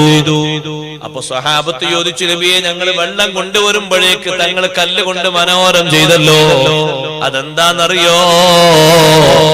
നിങ്ങൾ വെള്ളം കൊണ്ടുവരുമ്പോഴേക്ക് എനിക്ക് കാലാവധി ബാക്കിയുണ്ടെന്ന് പറയാനൊക്കില്ലല്ലോ, അതുകൊണ്ട് ഞാൻ കല്ലെടുത്തിട്ട് മനോഹരം ചെയ്തതാണ്. ഇപ്പൊ വെള്ളം കിട്ടിയില്ലേ, വെള്ളം കൊണ്ട് ഒന്നുകൂടി ശുദ്ധീകരണം ചെയ്യാം. കല്ലും വെള്ളവും രണ്ടും കൂടി ഒരുമിച്ച് കൂട്ടിയിട്ടുള്ള അഫ്ളലായ കർമ്മം പഠിപ്പിച്ചു. പക്ഷേ തങ്ങൾ പറഞ്ഞ വാക്ക് നോക്ക് നിങ്ങൾ. വാങ്ക് വിളിക്കുമ്പോ നമ്മുടെ മനോമുകുരത്തിൽ വരേണ്ടത് അതാണ്. അല്ലാഹുവേ, എനിക്കിപ്പോ ഒരു ബാധ്യത നീ തന്നു, എനിക്കൊരു നിർബന്ധം നീ തന്നു. ഈ നിർബന്ധം വീട്ടുന്നതിന്റെ മുമ്പ് എനിക്ക് മരിച്ചുകൂടാ. അതുകൊണ്ടാണ് യുദ്ധരംഗത്ത് പോലും നിസ്കാരം ഇസ്ലാം നിർബന്ധമാക്കിയില്ലേ. യുദ്ധം, ഘോര യുദ്ധം നടക്കുമ്പോൾ ഒരു വിഭാഗത്തിന് ഇമാമായ നബി തങ്ങൾ നിസ്കരിക്കാണ്, അപ്പുറത്തൊരു വിഭാഗം അതാ മുഅ്മിനീങ്ങൾക്ക് കാവലായി നിൽക്കുകയാണ്. ഇവിടെ നിസ്കരിക്കുന്നവർ നിസ്കാരം കഴിഞ്ഞു പോകുന്നു, കാവൽ നിൽക്കുന്നവർ വന്ന് നിസ്കരിക്കുന്നു. ഒരൊറ്റ ആളെ നിസ്കാരവും ഇസ്ലാമിൽ ഏറ്റവും ശ്രേഷ്ഠതയുള്ള ജിഹാദിൽ ബന്ധപ്പെട്ടിട്ട് ഖളായി കൂടാ. ആ ജിഹാദിനോടനുബന്ധിച്ച് നിസ്കാരത്തിന് ലീവുണ്ടോ? ലീവില്ല. പിന്നെയല്ലേ കല്യാണത്തിന് ലീവാകല്, പിന്നെയല്ലേ ജോലിക്ക് ലീവാകല്, പിന്നെയല്ലേ പഠനത്തിന് ലീവാകല്. ജിഹാദ് എത്ര വലിയ ശ്രേഷ്ഠമായ അമലാണ്. ഷഹീദായാൽ കിട്ടുന്ന മഹത്വം എത്ര വലുതാണ്. അത്രയും വലിയ മഹത്വമുള്ള കർമ്മം ചെയ്യുമ്പോൾ പോലും നിസ്കാരം കണ്ട് കൽപ്പിക്കുകയും അതിന് വിവിധ രീതികൾ പഠിപ്പിക്കുകയും ചെയ്തു പരിശുദ്ധ ഇസ്ലാം. അതുകൊണ്ട് ഖളാ ഉള്ളവർ ഇത് വീട്ടാൻ ഒരുങ്ങണം, സമയങ്ങൾ അതിനു വേണ്ടി വിനിയോഗിക്കണം. ഞാൻ ഇനി കുടുംബത്തിനൊരു ചെലവ് നടത്താൻ എനിക്ക് കച്ചവടത്തിന്റെ ആവശ്യമില്ല. മക്കള് 3 എണ്ണമുണ്ട്. ഒരാൾ എഞ്ചിനീയറാണ്, ഒരാൾ ഡോക്ടറാണ്, ഒരാൾ സാധാ തൊഴിലെടുക്കുന്നവരാണ്. അവരൊക്കെ മക്കളുടെയും മരുമക്കളുടെയും കാര്യങ്ങളൊക്കെ നോക്കും. എന്നാൽ ശരീരത്തിന്റെ ആരോഗ്യത്തിന് വേണ്ട ഉറക്കം കൊടുത്ത് രാവിലും പകലിലും ഉറങ്ങണമെങ്കിൽ അത് കൊടുത്ത് ബാക്കിയുള്ള ടൈമിൽ കഴിവിന്റെ പരമാവധി സമയം ഉപയോഗിച്ച് ഖളാ ഉള്ളത് എണ്ണി നിസ്കരിച്ച് തീർക്കുക. റബ്ബിന്റെ ഹദ്റത്തിലെത്തുമ്പോൾ നിസ്കാരം ഖളാ ഉള്ള ശരീരവുമായി റബ്ബിനെ കാണാനൊരുങ്ങരുതേ. നിസ്കാരം ഖളാക്കിയിട്ടാണോ വരവ് എന്നുള്ള ചോദിക്കുമ്പോ നീ എനിക്ക് ചെയ്യേണ്ട നന്ദി ചെയ്യാതെയല്ലേ നീ വരുന്നത്? അത് ശരിയായില്ലല്ലോ. നിന്റെ ഒരു ഭക്ഷണം ഞാൻ മുടക്കിയിട്ടുണ്ടോ? നിന്റെ ഉറക്കം ഞാൻ കെടുത്തിയിട്ടുണ്ടോ? നിനക്കുള്ള വായു ഞാൻ കുറച്ചിട്ടുണ്ടോ? നിനക്കുള്ള വെള്ളം ഞാൻ നിർത്തിയിട്ടുണ്ടോ? നിനക്കുള്ള ആരോഗ്യം ഞാൻ കുറച്ചിട്ടുണ്ടോ? എന്റെ കിതാബിലേക്ക് നോക്കൂ, ലൗഹുൽ മഹ്ഫൂദിലേക്ക്. നിനക്ക് ഇത്ര ആയുസ് ഞാൻ കണക്കാക്കി, ഒന്നും ഞാൻ കുറച്ചിട്ടില്ലല്ലോ. ലൗഹുൽ മഹ്ഫൂദിലേക്ക് നോക്കുമ്പോ 63 ആയി കാണുന്നു, 67 ആയി കാണുന്നു, 80 ആയി കാണുന്നു. ആ 80 കൊല്ലത്തിന് നിനക്ക് കണക്കാക്കി റിസ്ക് നേരെ താഴെ നോക്കൂ, അതുണ്ടല്ലോ. ഒന്നും ഞാൻ ചുരുക്കിയിട്ടില്ലല്ലോ. എന്നിട്ട് എനിക്ക് നീ തരേണ്ട ചെറിയ വിഷയമായ വലിയ നന്ദിയായ നിസ്കാരം നീ തന്നില്ലല്ലോ. ആ വിചാരണയിൽ കുടുങ്ങരുത്. അപ്പൊ ചിലരൊക്കെ പറയും, ഉസ്താദേ, ഒരുപാട് കർമ്മങ്ങളൊക്കെ ചെയ്തിട്ടുണ്ട്, അതുകൊണ്ട് ഇത് പുറത്തിട്ടൂല. ഇനി ഞാനോ നിങ്ങളൊക്കെ മരിച്ചിട്ട് 1,00,000 ആളുകൾ വന്നിട്ട് ജനാസ നിസ്കരിച്ചാൽ, 1,00,000 ആളുകൾ വന്ന് ജനാസ നിസ്കരിച്ചു. ആ ജനാസ നിസ്കാരത്തിൽ തുടക്കത്തിൽ 313 തങ്ങന്മാരുണ്ട്, 313 ഉലമാക്കളുണ്ട്, നല്ല അർത്ഥം കണ്ട ഉലമാക്കൾ, 313 മുതല്ലിമീങ്ങളുണ്ട്, 313 400 500 വലിയ പ്രഗത്ഭരായ കാരണവന്മാരുണ്ട്. എത്ര ആള് നിസ്കരിച്ചാലും ഫർള് നിസ്കാരത്തിന്റെ ആ ബാധ്യത അവിടെ തൂങ്ങിക്കിടക്കും. ഒരു ബാപ്പ മരിച്ചു, ഉമ്മ മരിച്ചു, നോമ്പ് നോൽക്കാറുണ്ട്. ഉമ്മ ബാപ്പ കുറെ കാലത്ത് നോമ്പ് ഒഴിവാക്കിയിട്ട് ഇപ്പൊ ലാസ്റ്റ് ഘട്ടത്തിലാണ് ബാപ്പ നോമ്പ് വെച്ചത്. ഉമ്മ പറയാണ്, മക്കളെ ബാപ്പാക്ക് ഒരുപാട് നോമ്പ് കടണ്ട്, ബാപ്പ എന്നാ നോമ്പ് വെച്ചത്? അപ്പൊ ഉമ്മ പറയാ, ബാപ്പ നോമ്പ് വെക്കാൻ തുടങ്ങിയത് ബാപ്പാന്റെ അനുജൻ പെട്ടെന്ന് മരിച്ചു. അനുജൻ പെട്ടെന്ന് മരിച്ചപ്പോ ബാപ്പാക്ക് വലിയ ഷോക്കായി. അപ്പൊ നാട്ടുകാരെല്ലാരും പറഞ്ഞു, നിങ്ങളെ അനിയൻ മരിച്ചില്ലേ, ഇനിയെങ്കിലും നിങ്ങൾക്ക് നന്നായിക്കൂടെ എന്ന് പറഞ്ഞു. അപ്പൊ അത് അയാളെ മനസ്സിൽ ഭയങ്കര ഷോക്കായി. അയാൾ നോമ്പെടുക്കാൻ. അപ്പൊ ഉമ്മാനോട് ചോദിച്ചു, അത് ഏതാ കൊല്ലം? അപ്പൊ കുട്ടികൾക്ക് ഉമ്മ കൊല്ലം കൂട്ടി കൊടുത്തു നോക്കുമ്പോ അതിനു മുമ്പ് ഒരു 10-15 കൊല്ലത്തിന്റെ നോമ്പ് കടമായിട്ട് അവിടെ ബാക്കിയുണ്ട്. പരിഹരിക്കാൻ മാർഗമുണ്ട്. ബാപ്പാക്ക് സ്വത്തുണ്ടെങ്കിൽ ആ സ്വത്തിൽ നിന്ന് ആ നോമ്പിന്റെയും വർഷത്തിന്റെയും കണക്ക് കൂട്ടിയിട്ട് മുദ്ദ് കൊടുക്കണം. അരി ചോറ് ചുടുക്കല്ല വേണ്ടിയത്, മുദ്ദ് കൊടുക്കുക. മിസ്കീനും ഫക്കീറിനും മുദ്ദ് അളവാക്കി കൊടുക്കുക. ചിലപ്പോ 1 ലോഡൊക്കെ കൊടുക്കേണ്ടി വരും, 2 ലോഡൊക്കെ കൊടുക്കണം. എന്നാലും അത് തീർന്നില്ല. അതിന്റെ ഹക്കടപാട് മാറി. ഹജ്ജ് ബാധ്യതയായിട്ടാണ് ഉമ്മ മരിച്ചത്, ബാപ്പ മരിച്ചത്. സ്വത്തുണ്ട്, മക്കളെ കൂട്ടത്തിൽ ഹജ്ജ് നിർവഹിച്ചവരുണ്ട്. കുറച്ചു ഭാഗം സ്വത്ത് എല്ലാ മക്കളും കൂടിയിട്ട് ഒരു ഹജ്ജിനുള്ള ചെലവ് ബാപ്പാന്റെ സ്വത്ത് ഒരു മകന് കൊടുത്ത് ബാപ്പാക്കൊരു ഹജ്ജ്, ഉമ്മാക്കൊരു ഹജ്ജ്. അത് വീടും ബാധ്യത. സക്കാത്ത് കൊടുക്കാണ്ട് എത്ര കാലം കൊടുക്കാനുണ്ട്? 10 കൊല്ലത്തെ സക്കാത്ത് കൊടുക്കാണ്ട് കണക്ക് വെച്ച് കൊടുത്തു. വീടും നിസ്കാരമോ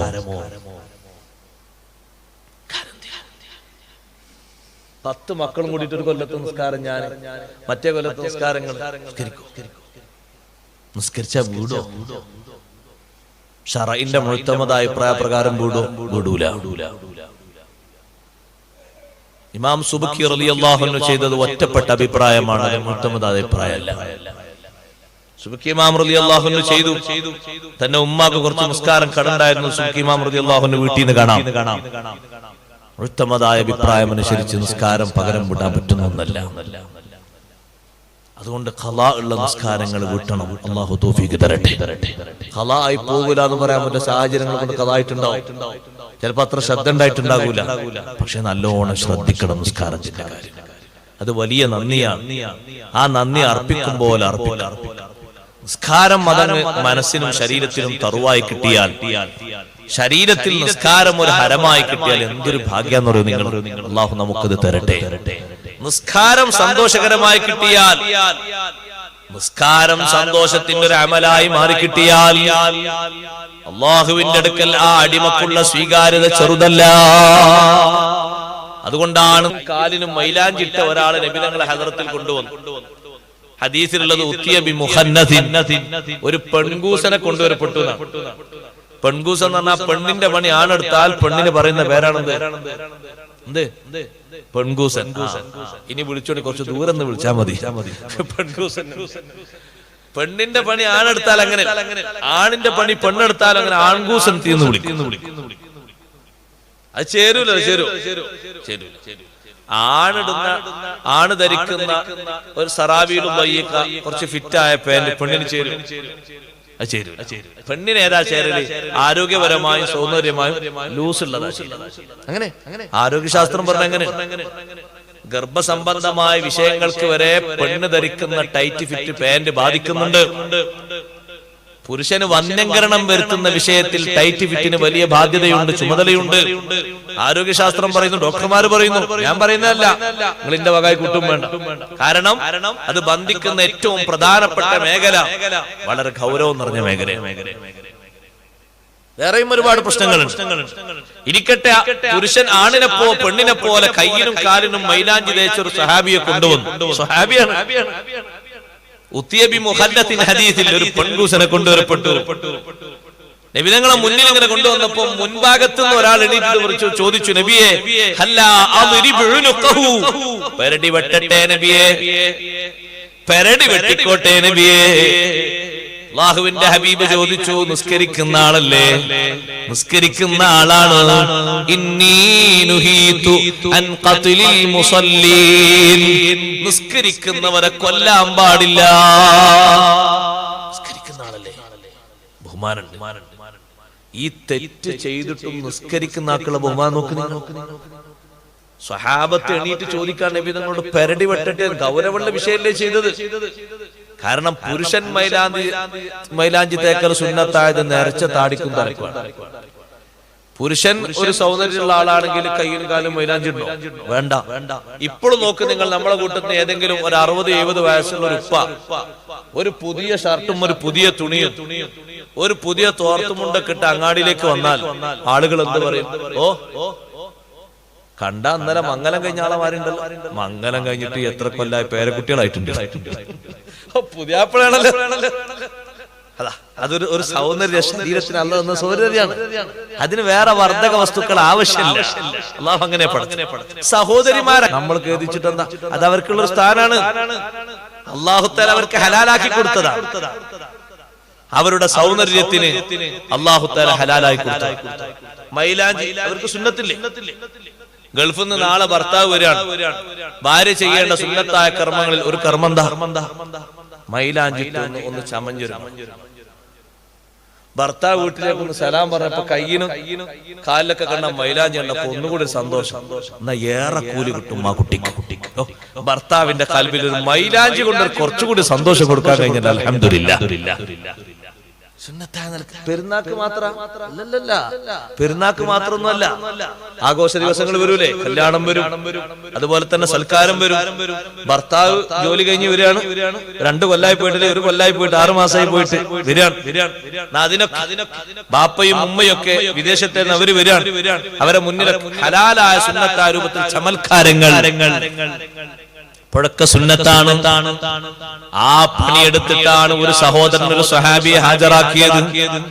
സ്വഹാബത്തിന്റെ ദേഷ്യം നോക്കി നിങ്ങൾ അവർ ചോദിക്കാണ്, അല്ലാഹുവിന്റെ ദീനിന്റെ ഒരു നിയമം ഹറാമോ എന്നുള്ള വിഷയവുമായിട്ടല്ലേ ഈ സ്വഹാബി ബന്ധിച്ചത്? പെരടി വെട്ടട്ടെ, പെരടി വെട്ടാൻ പറ്റൂല, നിസ്കരിക്കുന്ന ആളാണ്. നിസ്കരിക്കുന്നവർക്കുള്ള പരിഗണന ചെറുതല്ലല്ലോ. നബി സല്ലല്ലാഹു അലൈഹി വസല്ലം ഒരു ശിക്ഷയും കൊടുത്തില്ലേ? കൊടുത്തു. എന്താ ശിക്ഷ കൊടുത്തത്? അന്നും ഇന്നും ജനവാസമില്ലാത്തൊരു സ്ഥലമുണ്ട് മദീനയിൽ നിന്ന് പോയാൽ, റബദത്ത് എന്ന് പറയും. ആ സ്ഥലത്തിന്റെ പേര് റബദാനാണ്. ഒറ്റ വീടും അവിടെ ഇല്ല, ആളുകൾ ആരും താമസിക്കുന്നില്ല. തൽക്കാലം ഒരു ബഹിഷ്കരണം എന്ന രൂപത്തിൽ ശിക്ഷ കൊടുത്ത് അങ്ങോട്ട് നാട് കടത്തി. വൻകുറ്റമാണ്, കബീറത്താണ്, ഹറാമാണ്. പുരുഷൻ കയ്യിനും കാലിനും മൈലാഞ്ചി വെക്കാന്നുള്ളത്. സഹോദരങ്ങളെ, നരച്ച താടിക്കും തലക്കും അത് സുന്നത്താണ്. ഞാൻ പറഞ്ഞു വന്നത് അവിടെ പരിഗണന കൊടുത്ത് നിസ്കാരത്തിന്റെ പേരിലാണ്. ലോകത്ത് ഒരുപാട് ആളുകളെ കൊന്നൊടുക്കിയ രാജാവാണ് ഹജ്ജാജ് ബിൻ യൂസുഫ്. ഹജ്ജാജ് ബിൻ യൂസുഫ് അല്ലേ അബ്ദുല്ലാഹി ബിൻ സുബൈർ റളിയല്ലാഹു അൻഹു കഴുമരത്തിലേറ്റാൻ കാരണക്കാരനായി വർത്തിച്ചത്. അവസാനം ഹജ്ജാജ് ബിൻ യൂസുഫ് കത്തിവെച്ച മനുഷ്യനാണ് സഈദ് ബിൻ ജുബൈർ റളിയല്ലാഹു അൻഹു. താബിഈ പണ്ഡിതനായ സഈദ് ബിൻ ജുബൈർ റളിയല്ലാഹു അൻഹുവിനെ കൊല്ലാൻ വേണ്ടി അറവുശാലയിലേക്ക് കൊണ്ടുപോകുമ്പോ കണ്ടു നിൽക്കുന്നവരിൽ മഹാനവറുകളെ സ്നേഹിക്കുന്ന ഒരാൾ പൊട്ടിക്കരഞ്ഞുപോയി. അറുക്കാൻ മൃഗങ്ങളെ കൊണ്ടുപോകുന്ന അറവുശാലയിലേക്കാണ് താബിഈ പണ്ഡിതനായ വലിയ ഖുർആൻ മുഫസ്സിറായ സഈദ് ഇബ്നു ജുബൈർ റളിയല്ലാഹു അൻഹു കൊണ്ടുപോകുന്നത്. സഈദ് തങ്ങൾക്കൊരു പേടിയും ഇല്ല. കണ്ടു നിൽക്കുന്ന ഒരാൾ കരഞ്ഞപ്പോ സഈദ് ഇബ്നു ജുബൈർ തങ്ങൾ ചോദിച്ചു, നീ എന്തിനാ കരയുന്നത്? ഉസ്താദേ, ഞാൻ നിങ്ങളുടെ അവസ്ഥ ആലോചിച്ച് കരയുകയാണ്. എന്റെ അവസ്ഥ ആലോചിച്ച് നിങ്ങൾ കരയണ്ട. അല്ലാഹു ഖുർആനിലൂടെ പറഞ്ഞത് കേട്ടിട്ടില്ലേ? മാ അസാബ മിൻ മുസീബത്തിൻ ഫിൽ അർളി വലാ ഫീ അൻഫുസികും ഇല്ലാ ഫീ കിതാബിൻ മിൻ ഖബ്ലി അൻ നബ്റാഹാ. ഭൂമിയിലോ നിങ്ങളുടെ ശരീരത്തിലോ എന്ത് മുസീബത്ത് സംഭവിച്ചാലും ആ ഭൂമിയെയും ശരീരത്തെയും സംവിധാനിക്കുന്നതിന്റെ മുമ്പ് നമ്മളത് കണക്കാക്കിയിട്ടുണ്ട് എന്നുള്ള പറഞ്ഞില്ലേ? അള്ളാഹുവിന്റെ നിശ്ചയമല്ലേ, കണക്കല്ലേ, അതിലൊന്നും പേടിക്കാനില്ല. അറവുശാലയിലേക്ക് കൊണ്ടുപോയി സഈദ് ഇബ്നു ജുബൈർ റളിയല്ലാഹു അൻഹു കടത്തിയപ്പോ മഹാനവർകൾ അല്ലാഹുവിനോട് പറഞ്ഞു, അല്ലാഹുവേ, എന്നെ കൊന്ന ശേഷം മറ്റൊരാളെ ശരീരത്തിൽ കൈവക്കാൻ ഹജ്ജാജ് ഇബ്നു യൂസുഫ് എന്ന ഭരണാധികാരിക്ക് അവസരം കൊടുക്കല്ലേ അല്ലാഹ്. അല്ലാഹു ദുആ ഖബൂൽ ചെയ്തു പോയി. പിന്നെ കഴിഞ്ഞപ്പോൾ സഈദ് ബിൻ ജുബൈർ തങ്ങളുടെ പ്രാർത്ഥന ഫലിച്ചില്ലേ? ഹജ്ജാജ് ബിൻ യൂസുഫ് രോഗിയായി കിടന്നു. ശരീരമാസകലം വേദന കൊണ്ട് പൊളഞ്ഞു കളിക്കുകയാണ്. ഒരു ട്രീറ്റ്മെന്റും ഫലിക്കുന്നില്ല. ഇടക്കിടക്ക് വിളിച്ചു പറയുന്നുണ്ട്, ഹജ്ജാജ് ഇതാ സഈദ് ബിൻ ജുബൈർ എന്നെ മുന്നിൽ വന്ന് അടിക്കുന്നു, എന്നെ നോക്കി പേടിപ്പിക്കുന്നു, എന്നെ ഭീഷണിപ്പെടുത്തുന്നു. ആ ഹജ്ജാജ് ബിൻ യൂസുഫ് തന്റെ ഭരണത്തിൽ തന്റെ നിയമത്തിനെതിരെ ആരെങ്കിലും പറഞ്ഞാൽ സ്വഹാബത്ത് പറയുന്നത് ഹജ്ജാജിനെതിരല്ല, അല്ലാഹുവിന്റെ ദീനിന്റെ നിയമത്തിനെതിരെ ഹജ്ജാജ് വല്ലതും കൽപ്പിച്ചാൽ അത് തുറന്നു പറയുന്ന സ്വഭാവം സ്വഹാബത്തിനുണ്ട്, താബിഈകൾക്കുണ്ട്. അതിനടിച്ചമർത്താൻ വേണ്ടിയാണ് ഭരണാധികാരിവരെ കൊല്ലുന്നത്. പക്ഷേ ആ സഈദ് ബിൻ ജുബൈർ റളിയല്ലാഹു അൻഹുവിനെ കൊല്ലുന്നതിന്റെ മുമ്പ് ഒരു കുറ്റവാളിയെ ഹജ്ജാജിന്റെ അടുത്തേക്ക് കൊണ്ടുവന്നാൽ ഹജ്ജാജിന്റെ ഒരു ചോദ്യം, അലൈസ ഹുവ യുസല്ലി സുബ്ഹ, ഈ കുറ്റം ചെയ്ത ആൾ സുബഹി നിസ്കരിക്കാറുണ്ടോ എന്ന് ഹജ്ജാജ് ചോദിച്ചു. ഈ കുറ്റം ചെയ്ത ആൾ സുബഹി നിസ്കരിക്കലുണ്ടോ?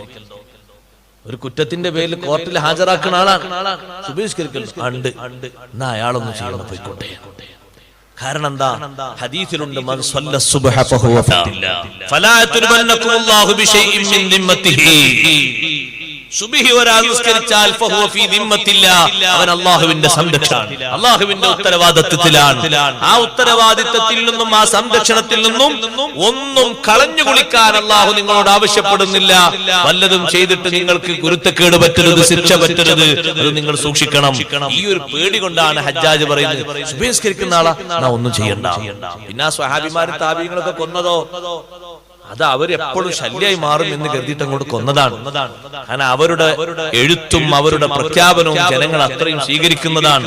ഹജ്ജാജിന്റെ ഭരണം നടക്കൂല എന്ന് കരുതിയിട്ടാണ് കൊല്ലുന്നത്. അതിനേറെ ശിക്ഷ ഹജ്ജാജിന് മരണാനന്തരം കിട്ടിയിട്ടുണ്ട്. അതിരിക്കട്ടെ, നിസ്കരിക്കുന്നവർക്കൊരു പരിഗണന, വല്ലാത്തൊരു പരിഗണന ഹജ്ജാജ് ബിൻ യൂസുഫ് പോലും നൽകിയിരുന്നു. അല്ലാഹു തആല നിസ്കരിക്കുന്നവരെ എല്ലാ രംഗത്തും പരിഗണിക്കുന്നുണ്ട്. ഏറ്റവും വലിയ പരിഗണന മുഅ്മിനീങ്ങളെ, നിസ്കരിക്കുന്നവർക്ക്, നെറ്റിവെച്ച് നിസ്കാരം ഖളാ ഇല്ലാതെ നിർവഹിക്കുന്നവർക്ക് മുന്തിയ പരിഗണന കിട്ടുന്ന നേരമേതാണെന്നറിയോ? മരണത്തിന്റെ നേരമാണ്. അല്ലാഹ് നമുക്ക് തൗഫീഖ് നൽകട്ടെ. നിസ്കാരം ഒഴിവാക്കരുത്. ഏറ്റവും വലിയ നന്ദിയായ ശുക്റായ നിസ്കാരം ലോകത്തിന്റെ നേതാവിനോട് പോലും, അഷ്റഫുൽ ഖൽഖ് സല്ലല്ലാഹു അലൈഹി വസല്ലം തങ്ങളോട് പോലും അല്ലാഹ് പകരം ചോദിച്ചൊരു വിഷയം നിസ്കാരമല്ലേ. ദുനിയാവിലും ആഖിറത്തിലും വലിയ സ്ഥാനം കൊടുത്ത നേതാവിനോട് ഓതിക്കോളൂ, ഇന്നാ അഅ്തൈനാകൽ കൗസർ ഫസല്ലി ലിറബ്ബിക വൻഹർ ഇന്ന ശാനിഅക ഹുവൽ അബ്തർ.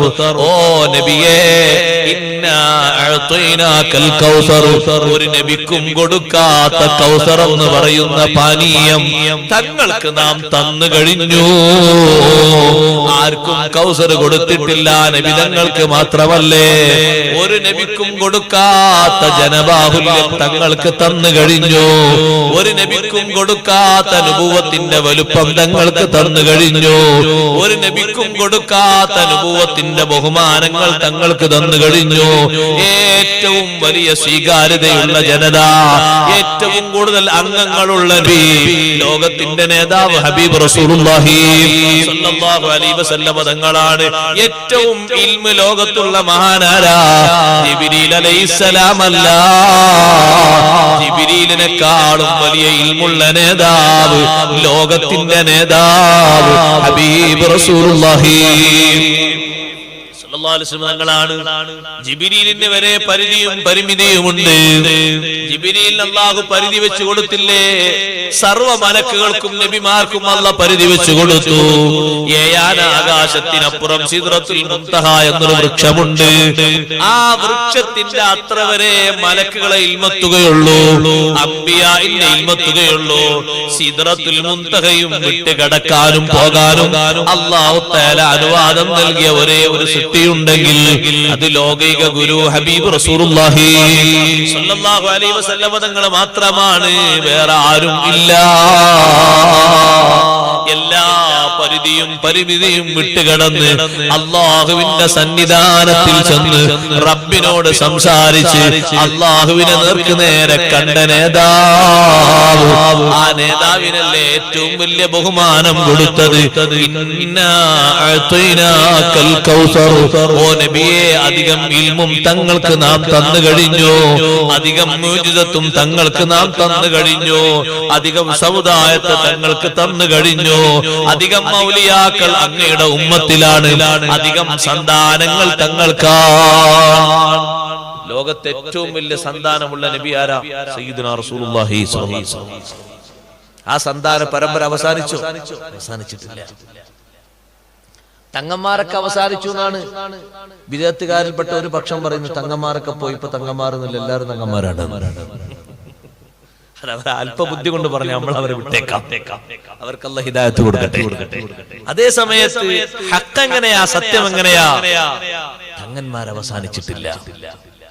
ഒരുപാട് സയ്യിദന്മാരെയും ലോകത്ത് വരാനുണ്ട്. എത്ര വലിയ സന്താന പരമ്പരകളെയാണ് കൊടുത്തത്, എത്ര നാടുകളിൽ. അത് ഓരോ സയ്യിദന്മാരെടുത്തു നോക്കുമ്പോ എത്രമാത്രം ഫലമുള്ളവർ, അവരുടെ വാക്കിനും അവരുടെ ഇശാറത്തിനും വലിയ പ്രസക്തിയുള്ളവർ. അവരൊന്ന് ചൂണ്ടിയാൽ ചൂണ്ടിയതുപോലെ, അവരൊന്ന് പറഞ്ഞാൽ പറഞ്ഞതുപോലെ, അവരൊന്ന് ഉദ്ദേശിച്ചാൽ ഉദ്ദേശിച്ചതുപോലെ. എത്ര വലിയ ബഹുമാനമുള്ളവർ, വലിയ വലിയ മഹാന്മാര്. ഇതൊക്കെ അവിടുത്തെ പേരക്കുട്ടികളല്ലേ. ഇന്നാ അഅ്തൈനാകൽ കൗസർ. ഈ സൂറത്ത് ഇറങ്ങാനുള്ള കാരണം തന്നെ അതല്ലേ. മുശ്രിക്കായ ആസിബ് ബിൻ വാഇൽ എന്ന് പറയുന്ന മനുഷ്യൻ നബി സല്ലല്ലാഹു അലൈഹി വസല്ലം തങ്ങളെ വിമർശിച്ചു. ആസിബ് ബിൻ വാഇൽ മറ്റൊരാളോട് പറഞ്ഞു, സ്വകാര്യമായി പറഞ്ഞതാണ്, ഈ നബിയെ കൊണ്ട് നമ്മൾ അധികം കഷ്ടപ്പെടേണ്ടി വരൂല. കാരണം മക്കളായിട്ടുണ്ടായിരുന്ന 3 ആൺകുട്ടികളും മരണപ്പെട്ടു പോയി. അതുകൊണ്ട് ഈ നബിന്റെ കാലാവധി കഴിഞ്ഞാൽ ഈ പ്രസ്ഥാനം കൊണ്ട് മരവിച്ചു പോകും. പിന്നെ ഇനി പുതിയ നബിയൊന്നും ആരും പറയാനൊന്നുമില്ലല്ലോ, അവകാശപ്പെട്ട് വരാനൊന്നുമില്ലല്ലോ, മക്കളൊക്കെ പോയില്ലേ. അതുകൊണ്ട് ഈ പ്രസ്ഥാനം നിലനിൽക്കൂല എന്നാണ് അവൻ വായിച്ചത്. എന്നിട്ട് നബിതങ്ങളെ പറ്റി അവൻ അബ്തറു എന്ന് പറഞ്ഞു, വാലറ്റവൻ, പരമ്പരയറ്റവൻ. അതിന് മറുപടിയാണ് അല്ലാഹു കൊടുത്തത്. ഇന്നാ അഅ്തൈനാകൽ കൗസർ. ഏറ്റവും അധികം സന്താനങ്ങളെ, പേരക്കുട്ടികളെ തങ്ങൾക്ക് നാം തന്നു കഴിഞ്ഞു. തങ്ങളെ പോലെ നിലനിൽക്കുന്ന പേരക്കുട്ടികൾ ഒരു നബിക്കും കൊടുത്തിട്ടില്ല. സഹോദരങ്ങളെ, ആദം നബി അലൈഹിസ്സലാമിന്റെ മക്കളല്ലേ എല്ലാവരും എന്ന് പറഞ്ഞേക്കും. അത് നേർക്ക് നേരെയുള്ള പേരക്കുട്ടികളല്ലല്ലോ, മൊത്തത്തിൽ എണ്ണേണ്ടതല്ലേ. ഇത് സ്പെഷ്യലായിട്ട് തന്നെ ഒരു വിങ്ങനെ അല്ലാഹു വെച്ചിട്ടുണ്ടല്ലോ. ഈ സാദാത്തുക്കളെയും ആദം നബിന്റെ മക്കളിൽ എണ്ണും, അത് നബിതങ്ങളെയും എണ്ണും, എല്ലാവരെയും എണ്ണും. അത് മനുഷ്യർ എന്ന അർത്ഥത്തിൽ കണക്ക് കൂട്ടുന്നതാണ്. അതേ സമയത്ത് സ്വന്തത്തിൽ ഉള്ള ഒരു വിങ്ങ്, ഇബ്രാഹിം നബി അലൈഹിസ്സലാമിന്റെ പേരക്കുട്ടികൾ ആ താവയിൽ ഇങ്ങനെ പോരുന്നുണ്ടോ? ഇല്ലല്ലോ.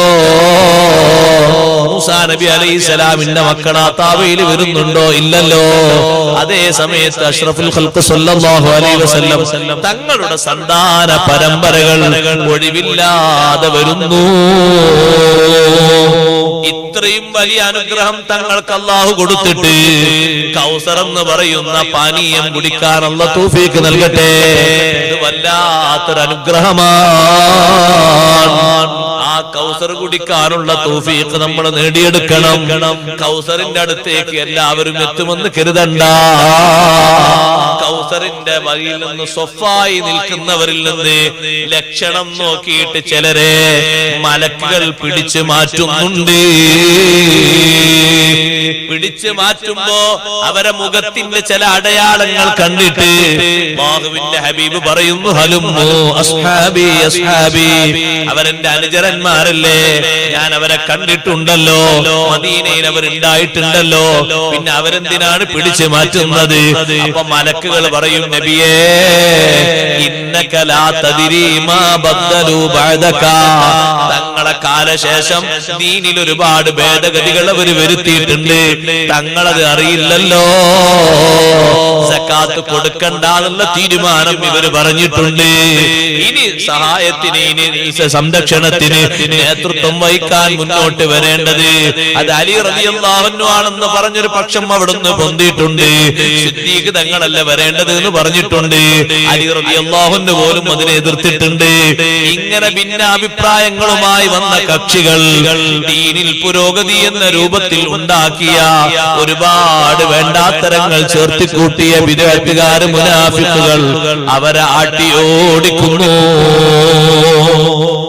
ബഹുമാനപ്പെട്ട ഹാഫിദ് ഇബ്നു അബ്ദുൽ ബർ റഹ്മഹുല്ലാഹ് പറഞ്ഞു, അവരെ മാത്രമല്ല നമ്മൾ ശരിക്കും മനസ്സിലാക്കണം, കുല്ലു മൻ അഹദസ ഫിദ്ദീൻ, ദീനിൽ ആരെല്ലാം ഇല്ലാത്തത് കടത്തിക്കൂട്ടിയോ അവരൊക്കെ ഈ പറഞ്ഞ ഹദീസിന്റെ പരിധിയിൽ വരും. അതും മാത്രമല്ല വൽ മുഅ്ലിനൂന ബിൽ കബായിരി, പരസ്യമായി വൻകുറ്റങ്ങൾ ചെയ്യുന്നവർ, ഫാസിഖുകൾ, അവർക്കും ഹൗദിൽ നിന്ന് പാനപാത്രത്തിൽ വെള്ളം ലഭിക്കൂല. പരസ്യമായി കുറ്റം ചെയ്യുന്നവരാരാണ്? നേർക്ക് നേരെ സമയമെത്തിയിട്ടും നിസ്കരിക്കാതെ നിൽക്കുന്നത് പരസ്യമായ കുറ്റമല്ലേ? നിസ്കരിക്കണമെന്ന് ബോധ്യമുണ്ടായിട്ടും നിസ്കരിക്കാത്തത് പരസ്യമായ കുറ്റമല്ലേ? വൻകുറ്റമല്ലേ? ചെറുതാണോ? പരസ്യമായ രൂപത്തിൽ തന്നെ മദ്യപാനം നടത്തുന്നവർ, ഗീബത്തും നമീമത്തിനും ആക്കം കൂട്ടുന്നവർ, ഇങ്ങനെ തുടങ്ങി ഒരുപാട് പരസ്യമായ തെറ്റുകൾ ചെയ്യുന്നവർ, അവരെയും സ്വത്തിൽ നിന്ന് അട്ടിയോടിക്കുന്നു. ഔറത്ത് മറക്കേണ്ടിടത്ത് പരസ്യമായി മറക്കാതെ വെളിവാക്കുന്നവർ, അതേ സങ്കലനം പാടില്ലെന്ന് പറയുന്നിടത്ത് സമ്മിശ്രമായി നിൽക്കുന്നവർ, ഇങ്ങനെ തുടങ്ങി എണ്ണിയാലൊതുങ്ങാത്ത അരുതായ്മകൾക്ക് ആരെല്ലാം പ്രോത്സാഹനം നൽകുന്നുണ്ടോ അവരൊക്കെ ഹൗദിൽ നിന്ന് വെള്ളം കുടിക്കൂല. അല്ലാഹ് നമ്മളെ കാത്തുരക്ഷിക്കട്ടെ. എല്ലാവർക്കും അത് ലഭിക്കൂല. ഒരുപാട് ആളുകൾക്ക് കൊടുക്കാൻ അതിൽ പാത്രങ്ങൾ റെഡിയാണ്. നക്ഷത്രങ്ങളുടെ കണക്കനുസരിച്ചാണ് അല്ലാഹു പാത്രങ്ങൾ വെച്ചു കൊടുത്തിരിക്കുന്നത്. ആർക്കാണ് നക്ഷത്രങ്ങളെ കണക്ക് കറക്റ്റായി അറിയാവുന്ന ഒരു ശാസ്ത്രജ്ഞനാരാണ്? ഇത്ര നക്ഷത്രമേ, ഇത്ര ആകാശങ്ങളിലൊന്നും ആരെങ്കിലും കറക്റ്റ് പറഞ്ഞിട്ടുണ്ടോ? അതിന്റെ കറക്റ്റായ കണക്കറിയുന്നവൻ അല്ലാഹുവാണ്. അത്രയും എണ്ണം കണ്ട് പാത്രങ്ങളുണ്ട്. കുടിക്കാൻ ആളുകൾ വരി വരിയായി നിൽക്കുന്നിടത്ത് ഹൗദിൽ നിന്ന് വെള്ളം കിട്ടുന്നവരിൽ അല്ലാഹു നമ്മളെ ചേർത്തി തരട്ടെ. അതൊരു മഹാഭാഗ്യമാണ്. അമ്പിയാക്കൾ മുഴുവനും അതിൽ നിന്ന് വെള്ളം കുടിക്കുന്നുണ്ട്. അതേ ഔലിയാക്കൾ മുഴുവനും അതിൽ നിന്ന് വെള്ളം കുടിക്കുന്നുണ്ട്. ഉമ്മഹാത്തുൽ മുഅ്മിനീങ്ങൾക്ക് വെള്ളം അങ്ങോട്ട് കൊണ്ടുപോയി കൊടുക്കുന്നുണ്ട്. അവർക്ക് ആ ഹൗദിന്റെ പരിസരത്ത് പ്രത്യേക ടെന്റുകളാണ്. ആ ടെന്റ് മുത്തുകൊണ്ടും മാണിക്യം കൊണ്ടും നിർമ്മിതമായതാണ്. ആ ടെന്റിന്റെ ഉള്ളിലേക്ക് വെള്ളം കൊണ്ടുപോയി കൊടുക്കുകയാണ്. കാരണം അവർ ലോകമുഅ്മിനീങ്ങളെ മാതാക്കളാണ്. അവര് വരിയിൽ നിൽക്കേണ്ടവരല്ല, വരി നിന്ന് വാങ്ങേണ്ടവരുമല്ല. ആ വെള്ളം കുടിക്കുന്ന ആളുകൾക്ക് എത്ര ബഹുമാനമുണ്ട് സഹോദരങ്ങളെ. ആ ഹൗദുൽ കൗസറിൽ നിന്ന് ആദ്യമായി വെള്ളം കുടിക്കുന്നതാരാണ്? ഹൗദിന്റെ അടുക്കൽ ആദ്യം വരുന്നത് ഫുഖറാഉൽ മുഹാജിരീൻ, മുഹാജിരീങ്ങളിലെ സാധുക്കളാണ്. നേർക്ക് നേരെ ഒരു പുതപ്പ് പോലും പുതച്ച് കഫൻ ചെയ്യാനില്ലാതെ ഷഹീദായി പോയ മുസ്അബ് ബിൻ ഉമൈർ റളിയല്ലാഹു അൻഹു കൂട്ടത്തിൽപ്പെട്ട മഹാനല്ലേ. ഒരു കഫംപുട പോലും പൂർണ്ണാർത്ഥത്തിൽ മുസ്അബ് തങ്ങൾക്ക് കിട്ടിയിട്ടില്ലല്ലോ. തന്റെ യുവത്വ കാലത്ത് മക്കയിൽ താമസിക്കുമ്പോ എത്ര സുഖലോലുപനായിട്ടാണ് ജീവിച്ചത്. മദീനയിലേക്ക് ഹിജ്റ വന്നപ്പോ പണക്കാരനായ ബാപ്പ ഒരൊറ്റ സ്വത്തും കൊടുത്തില്ല. പണക്കാരനാണ് മുസ്അബ് റളിയല്ലാഹുവിന്റെ വാപ്പ ഉമൈർ. ഒരു ഇഞ്ച് സ്വത്ത് കൊടുത്ത് കൊണ്ടുപോകാൻ വിടൂല, കയ്യും വീശി പോയിക്കോ. ആടിന്റെ തോലണിഞ്ഞിട്ട് വരെ മദീനത്തെ പള്ളിയിൽ നിസ്കാരത്തിന് വന്ന സ്വഹാബിയാണ് മുസ്അബ് ബിൻ ഉമൈർ. അവരാണ് ഹൗലിൽ നിന്ന് ആദ്യം വെള്ളം കൊടുക്കുന്നത്. അവർക്ക് കൊടുത്തിട്ടേ ബാക്കിയുള്ളവർക്ക് വെള്ളം കൊടുക്കണം. അവ്വലു വാരിദിഹി ഫുഖറാഉൽ മുഹാജിരീൻ. അവരെ ബർക്കത്തുള്ള നമ്മൾ സ്വീകരിക്കട്ടെ. ആ ഫഖീറന്മാരായ മുഹാജിറുകൾ എത്ര വലിയ സ്ഥാനം അവർക്ക്. സുഹൈബ് റളിയല്ലാഹു അൻഹു കൂട്ടത്തിൽപ്പെട്ട മഹാനാണ്. ബിലാൽ റളിയല്ലാഹു അൻഹു കൂട്ടത്തിൽപ്പെട്ട മഹാനാണ്. ഒരുപാട് മഹാന്മാരുണ്ട് മുഹാജിറുകളിൽ. ആ മുഹാജിറുകൾക്ക് വെള്ളം കൊടുക്കുന്ന ആ ഹൗദുൽ കൗസറൊക്കെ കൊടുത്തിട്ട് അല്ലാഹ് പകരം ചോദിക്കുന്നത് എന്താ? ഈ സ്ഥാനമാനങ്ങളൊക്കെ കൊടുത്തിട്ട് ദുനിയാവിലും ആഖിറത്തിലും എല്ലാ സ്ഥാനവും കൊടുത്തു. ഇനി ഒരു സ്ഥാനം ഇതിന്റെ മേലെ ഒരു നബിക്കും കൊടുക്കാനില്ല. പകരം അല്ലാഹ് ചോദിക്കുന്ന ഒന്നാണ്, ഫസല്ലി ലിറബ്ബിക്. നബിയെ കൗസർ തന്നു, അതുകൊണ്ട് തങ്ങൾ ഒരു കാര്യം ചെയ്യണം. ഫസല്ലി ലിറബ്ബിക. തങ്ങളെ റബ്ബാകുന്ന എനിക്ക് വേണ്ടി ഇഖ്ലാസോടെ നിസ്കരിച്ചു തരണം നബിയേ. എത്ര വലിയ അനുഗ്രഹം അല്ലാഹ് ലോകത്ത് തന്നിട്ടുണ്ടോ? പകരം അല്ലാഹ് ചോദിക്കുന്ന ഏറ്റവും വലിയ നന്ദി ഏതാണെന്നറിയോ? മനസ്സിലാക്കാതെ പോകണ്ട, ശങ്കിച്ച് നിൽക്കണ്ട. അറിവാണല്ല തന്നതെങ്കിലും, സൗകര്യമാണല്ല തന്നതെങ്കിലും, സൗകര്യങ്ങളും സംവിധാനങ്ങളുമാണല്ല തന്നതെങ്കിലും, ഏത് മഈശത്തിന്റെ അസ്ബാബാണല്ല തന്നതെങ്കിലും, പകരം അല്ലാഹു ചോദിക്കുന്നത് ഏറ്റവും വലിയ കൊടുതി കൊടുത്ത നേതാവിനോടല്ല ചോദിച്ചത്, ഫസല്ലി ലിറബ്ബിക. രണ്ട് കാര്യം മനസ്സിലാക്കാനുണ്ട് അവിടെ. ഒന്ന്, നിസ്കരിക്കണം. നിസ്കാരമാണ് നന്ദിക്ക് ചോദിച്ചത്. നിസ്കാരം പോലെ പകരമാകുന്നൊരു നന്ദി ലോകത്ത് വേറെ ഇല്ലേ ഇല്ല. മരിക്കും വരെ ഒരു നിസ്കാരവും ഖളാകാതെ കൊണ്ട് നടക്കാൻ അല്ലാഹ് നമുക്ക് തൗഫീഖ് തരട്ടെ. കുടുംബക്കാർക്ക് അല്ലാഹ് തൗഫീഖ് തരട്ടെ. മക്കൾക്ക് അല്ലാഹ് തൗഫീഖ് തരട്ടെ. ശിഷ്യഗണങ്ങൾക്ക് അല്ലാഹ് തൗഫീഖ് തരട്ടെ. സുഹൃത്തുക്കൾക്ക് അല്ലാഹ് തൗഫീഖ് തരട്ടെ. ഒരു നിസ്കാരവും ഒഴിവാകാതെയുള്ള സന്ദർഭം, നിസ്കാരം ഒഴിവാകാതെയുള്ള അവസ്ഥ. സഹോദരങ്ങളെ, ആ നിസ്കാരം തന്നെ രണ്ടാമത്തൊരു വിഷയം പഠിക്കാനുണ്ട്. ലിറബ്ബിക. ആർക്ക് വേണ്ടിയുള്ള നിസ്കാരാകണം?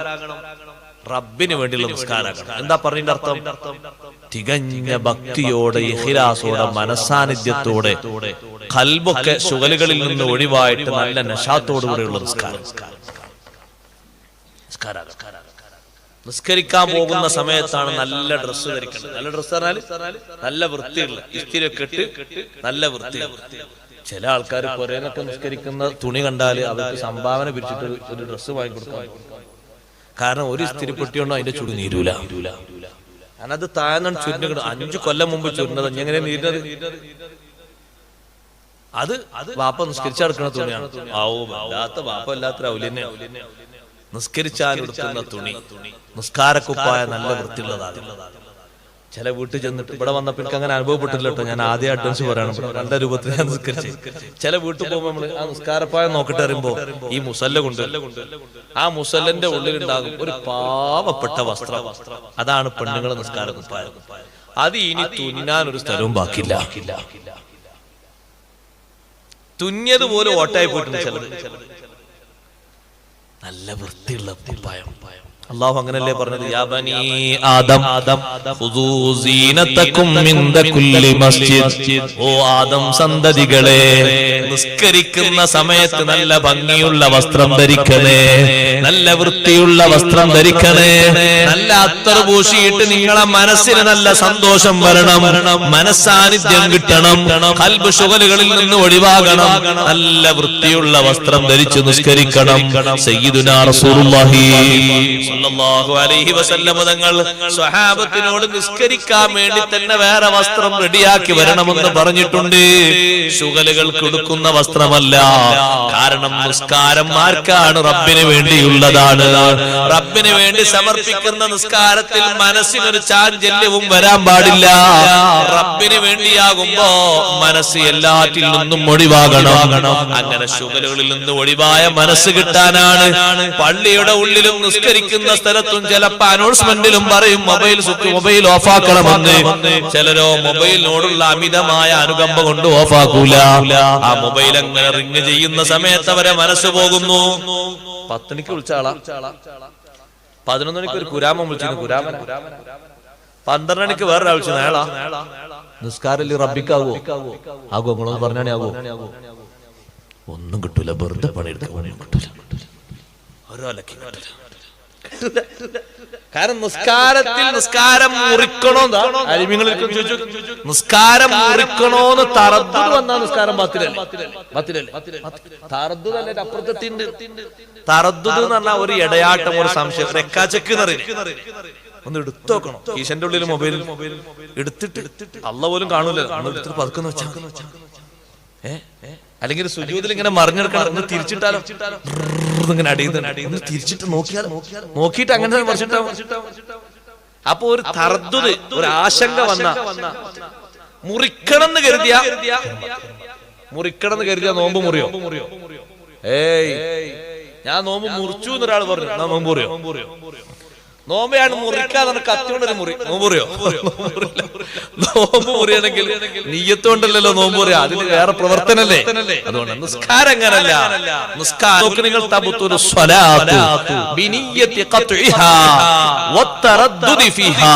നിസ്കാരം ബാത്തിലാകും, മുറിക്കണമെന്ന നീയത്തുണ്ടായ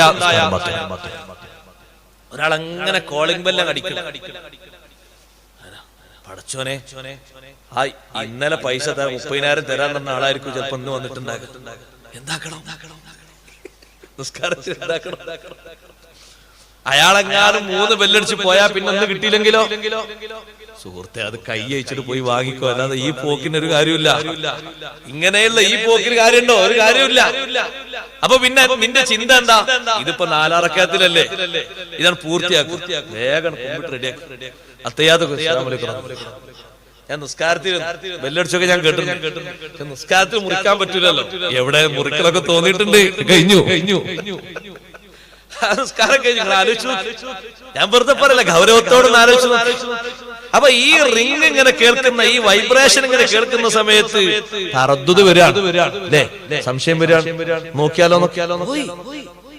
അതുകൊണ്ടാണ് നമ്മളോട് ഓഫാക്കാൻ പറഞ്ഞാൽ. നമ്മളെ മൊബൈലിനോടൊക്കെ പള്ളി കമ്മിറ്റിക്ക് ദേഷ്യം ഉണ്ടായിട്ടല്ല, നമ്മളെ മൊബൈലിനോടൊക്കെ ഖത്തീബ് ഉസ്താദിന് ദേഷ്യം ഉണ്ടായിട്ട് നിങ്ങളൊക്കെ ഒരു മൊബൈൽ കൊണ്ടേ വലിച്ചെറിഞ്ഞൊക്കെയല്ല. അതൊരു ഉപകരണ ആവശ്യത്തിനുള്ളതാ, വലിയ ആവശ്യമില്ല. അതുകൊണ്ട് നടക്കുന്നത് കുടുംബ ബന്ധം പുലർത്താൻ എന്തുകൊണ്ട് നടക്കും. കൂട്ടുകാരോടുള്ള സൗഹൃദ ബന്ധം, ദുആ കൊണ്ടുള്ള വസിയത്ത്, എന്തെല്ലാം ഖൈർ നടക്കൂലേ? ഒരുപാട് ഖൈർ നടക്കും. പിന്നെ ഇത് കാരണമായിട്ട് നിസ്കാരം ബാത്തിലാകണ്ടെന്ന് കരുതിയിട്ടാണ്. പഴയ കാലത്ത് നിങ്ങൾക്ക് ഓർമ്മ ഉണ്ടോന്ന് എനിക്കറിയില്ല, ഇവിടെ അങ്ങനത്തെ ഫോൺ ഉണ്ടോന്ന് അറിയില്ല. ഇങ്ങനെ കറക്കണ ഒരു ഫോൺ ഉണ്ട് അല്ലെ? ഒരു വിരൽ വെച്ച് ഒന്ന് ഇങ്ങനെ പിന്നെ അടുത്ത അക്കത്തിനാണ് ഇങ്ങനെ കറക്കണ ഫോണിലെ. ഈ ഫോണ് പഴയ കാലത്തൊക്കെ ഉപ്പാപ്പന്മാർ നിസ്കരിക്കാൻ നോക്കുമ്പോ അതിന്റെ ആ റിങ് ചെയ്യുന്ന സാധനമല്ലേ, അതൊന്ന് പതുക്കെ എടുത്ത് വെച്ചിട്ടാണ് നിസ്കരിക്കാൻ. ശ്രദ്ധിച്ചിട്ടുണ്ടോ? എന്തിന്? ആ റിങ് കേട്ടിട്ട്, ആ റിങ് ട്യൂൺ കേട്ടിട്ട് നിസ്കാരത്തിൽ ശ്രദ്ധ പോകരുത്. ഞാൻ എന്തിനാ പറഞ്ഞറിയുന്നത്? ആ ഒരൊറ്റ വാക്ക് 2-3 പേജ് വിശദീകരിച്ചിട്ടുണ്ട് ഇമാമിയങ്ങൾ. ഒരൊറ്റ വാക്ക് നിസ്കരിച്ചാ പോരാ, റബ്ബിന് വേണ്ടിയുള്ള നിസ്കാരാകണം. തോന്നിയതുപോലെ ആകരുത്, അള്ളാഹുവിന് വേണ്ടിയുള്ള നിസ്കാരാകണം. അതിന്റെ ചേരുവകളൊക്കെ ചേരണം. ഇതുകൊണ്ട് ആ നിസ്കാരത്തെ പറ്റി, നോമ്പിനെ പറ്റി പറയാത്തൊരു ശൈലി, ഹജ്ജിനെ പറ്റി പറയാത്തൊരു ശൈലി, സക്കാത്തിനെ പറ്റി പറയാത്തൊരു ശൈലി അല്ലാഹു നിസ്കാരത്തെ പറ്റി ഖുർആനിൽ പറഞ്ഞിട്ടുണ്ട്. وإنها لكبيرة إلا على الخاشعين. നിസ്കാരം ലകബീറത്തുൻ, വലിയ സംഗതിയാണ്. നിസ്കാരം വലിയ വിഷയമാണ്, വലിയ പ്രശ്നമാണ്. ഇല്ലാ അലൽ ഖാശിഈൻ, ഭക്തന്മാരുടെ നിസ്കാരത്തിനൊഴികെ അവർക്ക് നിസ്കാരം എളുപ്പമാണ്. നിസ്കാരം ഒരു ഭാരവുമില്ല. നിസ്കരിച്ചാ തീരൂല. ഹദീന പൊട്ടിച്ചാൽ പോലും, ബോംബ് പൊട്ടിച്ചാൽ പോലും, തീ കത്തിയാൽ പോലും നിസ്കാരത്തിൽ ബദ്ധശ്രദ്ധരാണെങ്കിൽ പുറം ലോകം അറിയൂല. ലോകത്തിന്റെ നേതാവ് മുഹമ്മദ് റസൂലുള്ളാഹി സ്വല്ലല്ലാഹു അലൈഹി വസല്ലം തങ്ങളുടെ പേരക്കുട്ടിയെ കേട്ടിട്ടില്ലേ? സൈനുൽ ആബിദീൻ ആബിദീൻ റളിയല്ലാഹു അൻഹു കേട്ടിട്ടില്ലേ? സൈനുൽ ആബിദീൻ ജനങ്ങൾ വിളിക്കുന്ന പേരാണ്. ഒറിജിനൽ പേര് അലി ഇബ്നുൽ ഹുസൈൻ റളിയല്ലാഹു അൻഹു. കർബലയിൽ ഷഹീദായ ഹുസൈൻ റളിയല്ലാഹു അൻഹു ഇല്ലേ, ആ ഹുസൈൻ തങ്ങളുടെ മോനാണ് അലി. ബാപ്പാന്റെ പേര് തന്നെ മോനിട്ടതാണ്. അങ്ങനെ പാരമ്പര്യമില്ലേ? വല്ലിപ്പാനെ ഓർക്കാൻ വേണ്ടി കുട്ടിക്ക് പേരുണ്ട് അല്ലേ? പഴയ കാലത്ത് കുട്ടിക്ക് എന്താ പേരുണ്ട്? കുട്ടിക്ക് മുഹിയുദ്ദീൻ കുട്ടിന്ന് പേര്. എന്താ കുട്ടിയിട്ടത്? അത് വല്ലിപ്പ മുഹിയുദ്ദീനാണ്. അപ്പൊ മുഹിയുദ്ദീൻ കുട്ടിയായതാ. എന്താ മോന് പേരിട്ടത്? മോന് കുഞ്ഞഹമ്മദ് എന്ന് പേര്. എന്റെ കുഞ്ഞഹമ്മദ് വല്ലിപ്പ അഹമ്മദാണ്, കുഞ്ഞഹമ്മദാ. അങ്ങനെ ആ പേര് അനുസ്മരിക്കാൻ വേണ്ടി പേരിടും. ഹുസൈൻ റളിയല്ലാഹു അൻഹു ബാപ്പാനെ ഓർക്കാൻ വേണ്ടിയിട്ട് മോനും പേരിട്ടു. എന്ത്? അലി, അലി ഇബ്നുൽ ഹുസൈൻ. ഈ കുട്ടിയെയാണ് ചരിത്രം സൈനുൽ ആബിദീൻ എന്ന പേര് കൊണ്ട് ഓമന പേര്. അതാ ജനങ്ങളൊക്കെ വിളിക്കുന്ന പേര് സൈനുൽ ആബിദീൻ റളിയല്ലാഹു അൻഹു. മഹാനവറുകൾ ഒരു സ്ഥലത്ത് നിസ്കരിക്കാം. ഒരു വീട്ടിന്റെ ഉള്ളിൽ പുറത്ത് തീ കത്തി, തീ ഇങ്ങനെ ആളി കത്തി കത്തി കത്തി കത്തി ഉള്ളോട്ട് പോകാണ്. ജനങ്ങള് ഭയങ്കര ഒച്ചവെക്കാണ്. ഇന്നത്തെ ഫയർഫോഴ്സ് അന്നില്ലല്ലോ. നാല് ഭാഗത്തും ജനങ്ങൾ ഒച്ച കൂടുന്നുണ്ട്. എന്തിനാ ഒച്ച വെക്കുന്നത്? അവരുടെ കണ്ണിലുണ്ണിയായ, അവർക്ക് പ്രിയപ്പെട്ട നേതാവായ എപ്പോഴും ഒന്ന് നോക്കിയാൽ സന്തോഷം ഏറെ ലഭിക്കുന്ന, ദുആ ചെയ്താൽ ഉത്തരം കിട്ടുന്ന ലോകത്തിന്റെ നേതാവിന്റെ പൊന്നോമന പൗത്രനായ പേരക്കുട്ടിയായ സൈനുൽ ആബിദീൻ തങ്ങൾ ഉള്ളിൽ നിസ്കരിക്കുന്നുണ്ട്. ജനങ്ങളെ പുറത്തു മുഴുവനും തീ കത്തുകയാണ്. ആളുകൾ നാല് ഭാഗത്തും കൂടി ബഹളമയമാണ്. നിസ്കരിക്കുന്ന സൈനുൽ ആബിദീൻ തങ്ങളെ പുറത്തുനിന്ന് നോക്കിയിട്ട് ആളുകൾ കാണുന്നുണ്ട്. തീ ഇങ്ങനെ കത്തി കത്തി പടരുകയാണ്. ഒച്ചയുണ്ടാകുന്നുണ്ട്, ജനങ്ങളെ ഒച്ചയുണ്ട്. യാതൊരു തിരിഞ്ഞു നോട്ടവുമില്ല. നിസ്കാരം തഹിയ്യാത്തൊക്കെ കഴിഞ്ഞു നോക്കുമ്പോ ഒരു വൻ ജനാവലി ആ വീടിന്റെ ചുറ്റുഭാഗത്തും തടിച്ചുകൂടി നിൽക്കുന്നുണ്ട്. മഹാനവറുകൾ വന്നിട്ട് ചോദിച്ചു, നിങ്ങൾ ഇത്രയും പേര് ഇവിടെ ഒരുമിച്ച് കൂടിയത് എന്തിനാണ്? ഒന്നുമല്ല, ഇത്രയും ആളിക്കത്തുന്ന തീ നിങ്ങൾ അടുത്തേക്ക് എത്തുമോന്ന് വല്ലാത്തൊരു പേടി എനിക്കും ഞങ്ങൾക്കുണ്ട്. ഒരുപാട് നിങ്ങളെ വിളിച്ചല്ലോ. സൈനുൽ ആബിദീൻ നിങ്ങൾ പറയുന്നത് ഞാനത് കേട്ടിട്ടില്ല, തീ കത്തിയത് അറിഞ്ഞിട്ടില്ല. ഇനി സഹോദരങ്ങളെ, ഈ തീനെ പറ്റിയല്ലേ നിങ്ങളെ ചിന്ത? നിസ്കരിക്കുമ്പോ തഹിയ്യാത്തിൽ ദ്വാരക്കുമ്പോ എന്റെ മനസ്സിൽ വന്ന ചിന്ത എന്താണെന്നറിയോ? ആർക്കും കെടുത്താൻ കഴിയാത്തൊരു തീയില്ലേ, ഒരു ഫയർഫോഴ്സ് ഉപയോഗിച്ചാലും കെടുത്താൻ പറ്റൂല. ലോകെത്ര ജലാശയങ്ങൾ തുറന്നു വിട്ടാലും കെടുത്താൻ പറ്റൂല. ഊതിക്കെടുത്താലും കെടുത്താൻ പറ്റൂല. ഒരിക്കലും ഡിഗ്രി കുറയാതെ എപ്പോഴും ഒരേ ലെവലിൽ ആളിക്കത്തിക്കൊണ്ടിരിക്കുന്ന ഒരു വലിയ തീയില്ലേ? നിങ്ങൾ ഈ ചെറിയ തീയിനെ പറ്റി വ്യാകുലപ്പെടുമ്പോ ഞാൻ ആ വലിയ തീയിന്റെ വിഷയത്തിൽ പേടിയിലാണ്. അല്ലാഹുമ്മ ഇന്നി അഊദു ബിക മിൻ അദാബിൽ ഖബരി വ മിൻ അദാബിൻ നാർ. ഞാൻ തഹിയ്യാത്തിൽ ആ തീയിനെ കുറിച്ചുള്ള ചിന്തയിലാണ്. ഇത് ചെറിയ തീയല്ലേ, മണ്ണ് വാരിയിട്ടാൽ കെട്ടുപോകൂലേ, തച്ച് കെടുത്തിയാൽ കെട്ടുപോകൂലേ, വെള്ളമൊഴിച്ചാൽ കെട്ടുപോകൂലേ, മറ്റു പലതും വെച്ചുടച്ചാൽ കെട്ടുപോകൂലേ? ഒരു ഉപകരണം കൊണ്ടും കെട്ടുപോകാത്തൊരു തീയില്ലേ, ഒരു വെള്ളം കൊണ്ടും മണക്കാൻ കഴിയാത്തൊരു തീയില്ലേ? ആ തീയിന്റെ ചിന്തയിലാണ്. അതുകൊണ്ട് ഈ തീ ഞാൻ അറിഞ്ഞില്ല. അതാണ് ഫസല്ലി റബ്ബിക എന്ന് പറഞ്ഞത്. റബ്ബിന് വേണ്ടിയുള്ള നിസ്കാരം. നിസ്കാരത്തിൽ അമ്പ് വന്ന് തറച്ചിട്ട് ഇമാം തുർമിദി തങ്ങൾ റിപ്പോർട്ട് ചെയ്ത ഹദീസ് കാണാം. സയ്യിദുനാ റസൂലുള്ളാഹി പടച്ചോനെ, അവർ നിസ്കാരം കൊണ്ട്, കാരണം കൊണ്ട്, ബഹുമതി കൊണ്ട് ഞങ്ങൾ നിസ്കാരത്തിൽ ഖുശൂഅറ്റി തരണേ അല്ലാഹ്. വെറും പണിയാക്കല്ലേ അല്ലാഹ്. നിസ്കരിക്കുന്ന നിസ്കാരങ്ങൾ നിനക്കുള്ള ചെറിയൊരു നന്ദിയായിട്ടെങ്കിലും നീ ഖബൂലാക്കണേ അല്ലാഹ്. നല്ല മനസാന്നിധ്യം. ശുഗലുകളൊക്കെ കൈവിന്റെ പരമാവധി നിർത്തിവെക്കുക. അതായത് ഒരു പോയിന്റിൽ വെക്കും. പണിയെടുക്കുന്ന ആള് പണി ഒരു വഖഫിൽ പൂർത്തിയാക്കും. പഠിക്കുന്ന ഒരു കുട്ടി പഠനം ഒരു വഖഫിലാക്കും. ഏതുന്ന ആള് ഏതൊരു വഖഫിലാക്കും.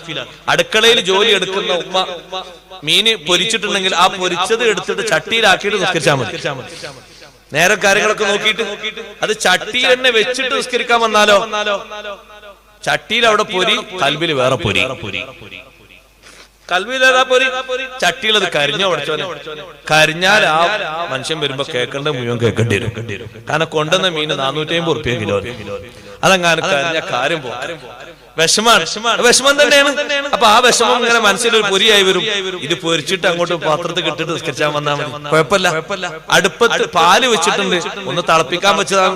തിളച്ചു കുടിച്ചാൽ നല്ലൊരു സുഖം ഉണ്ടാകുമല്ലോ, കാച്ചിയ പാലാകുമ്പോ. അത് കാച്ച് റെഡിയാക്കിയിട്ട് വന്നാൽ മതി. ഒരു വഖഫിലെത്തിക്കുക, അത് ഖുശൂ കിട്ടാൻ വലിയൊരു കാരണമാണ്. ഫറാഗുൽ ഖൽബ്, ഖൽബിനെ ശൂന്യമാക്കുക, ഖൽബിന് ഏകാഗ്രത വരണം. മിനശ് ശവാഗിൽ, ജോലികളിൽ നിന്ന്, തിരക്കിൽ നിന്ന് ഖൽബിനെ ഫ്രീ ആക്കി എന്നിട്ട് നിസ്കരിക്കുക. അങ്ങനെ നിസ്കരിക്കുമ്പോ മനസ്സിന് വിഷമുണ്ടാകുന്ന, ശരീരത്തിന് വിഷമുണ്ടാകുന്ന ഒന്നുമില്ല, നല്ല മനസ്സാന്നിധ്യം. ഉമ്മമാരെ നിസ്കരിക്കുമ്പോഴൊക്കെ നല്ല ക്ലീനായ നിസ്കാരക്കുപ്പായം ഹാങ്ങറിൽ തൂക്കിയിടുക. അത് നിസ്കരിക്കുന്ന പായന്റെ ഉള്ളിൽ ചുരുട്ടി ഇടാതിരിക്കും. നിസ്കരിക്കുന്ന പായന്റെ ഉള്ളിൽ ചുരുട്ടിട്ടാൽ രണ്ട് വിഷയമുണ്ട്. ഒന്ന്, വിയർപ്പ് തട്ടിയിട്ടൊരു സുഗന്ധം ഉണ്ടാവും. സുഗന്ധം അല്ല ദുർഗന്ധം അല്ല, രണ്ടും കൂടി കൂടിയതാണ് സുഗന്ധം. സുഗന്ധം മറ്റൊന്ന് അതിന്റെ ആ ചുരുള് കാണുമ്പോ ഒരു വിഷമം വരും. അപ്പൊ അത് ഹാങ്ങറിൽ ഇങ്ങനെ കൊളത്തിയിടും. എന്നാ അതിന്റെ ആ വെണ്മയും അതിന്റെ ഭംഗിയുണ്ടാവും. അത് പൗഡർ മുക്കി നല്ലോണം തേച്ച് മേച്ചും.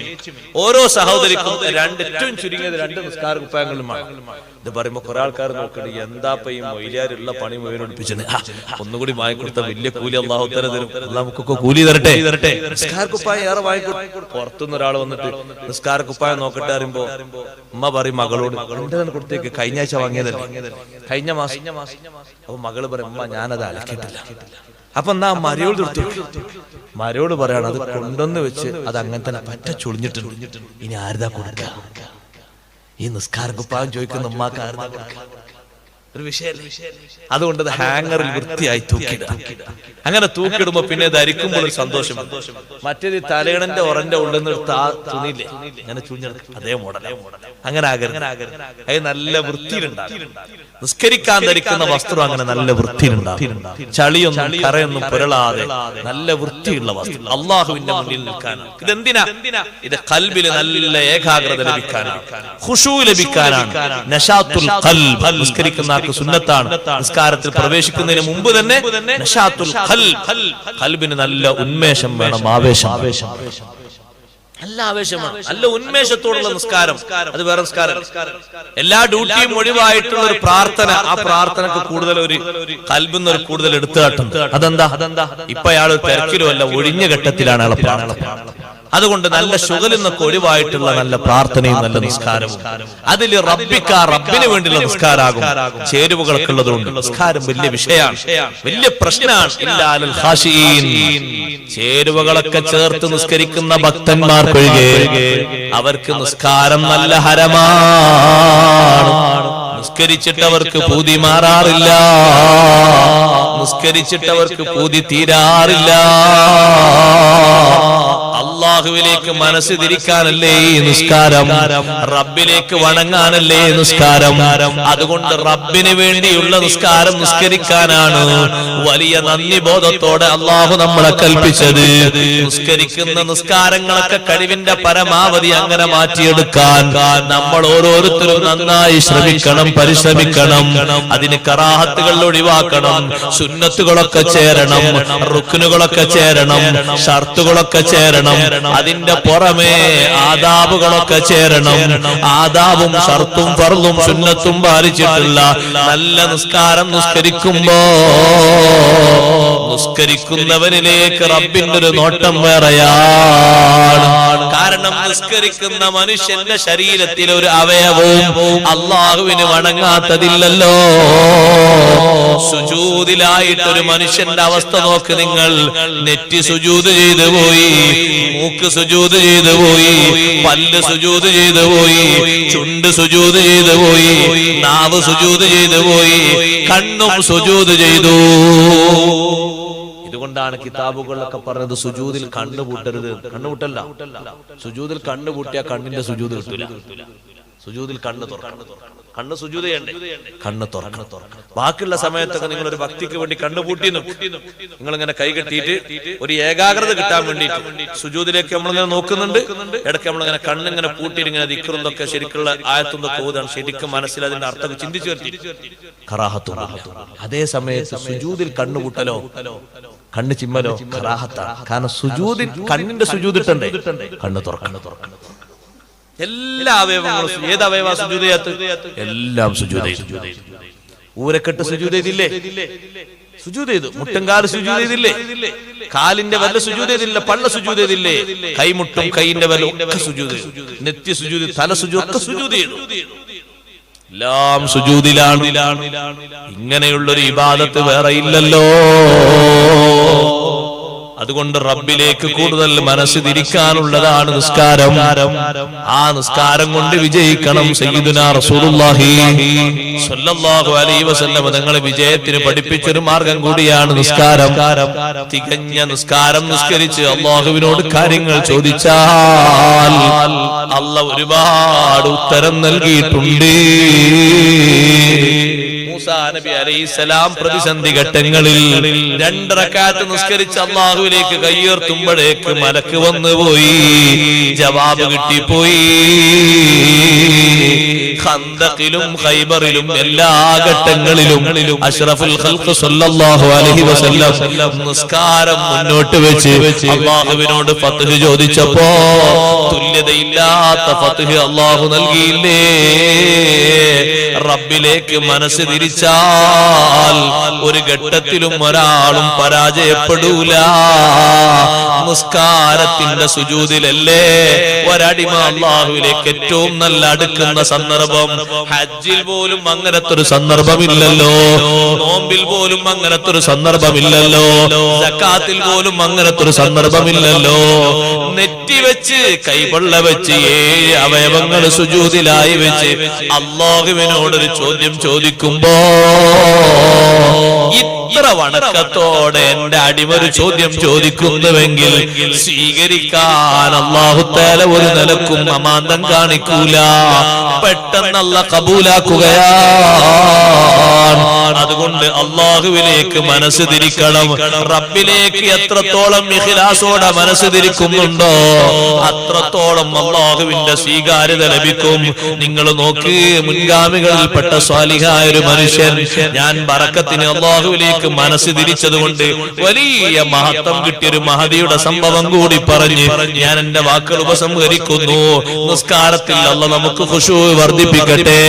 അല്ലാഹ് സ്വീകരിക്കുന്ന നിസ്കാരം നിസ്കരിക്കാൻ അല്ലാഹ് തൗഫീഖ് നൽകട്ടെ.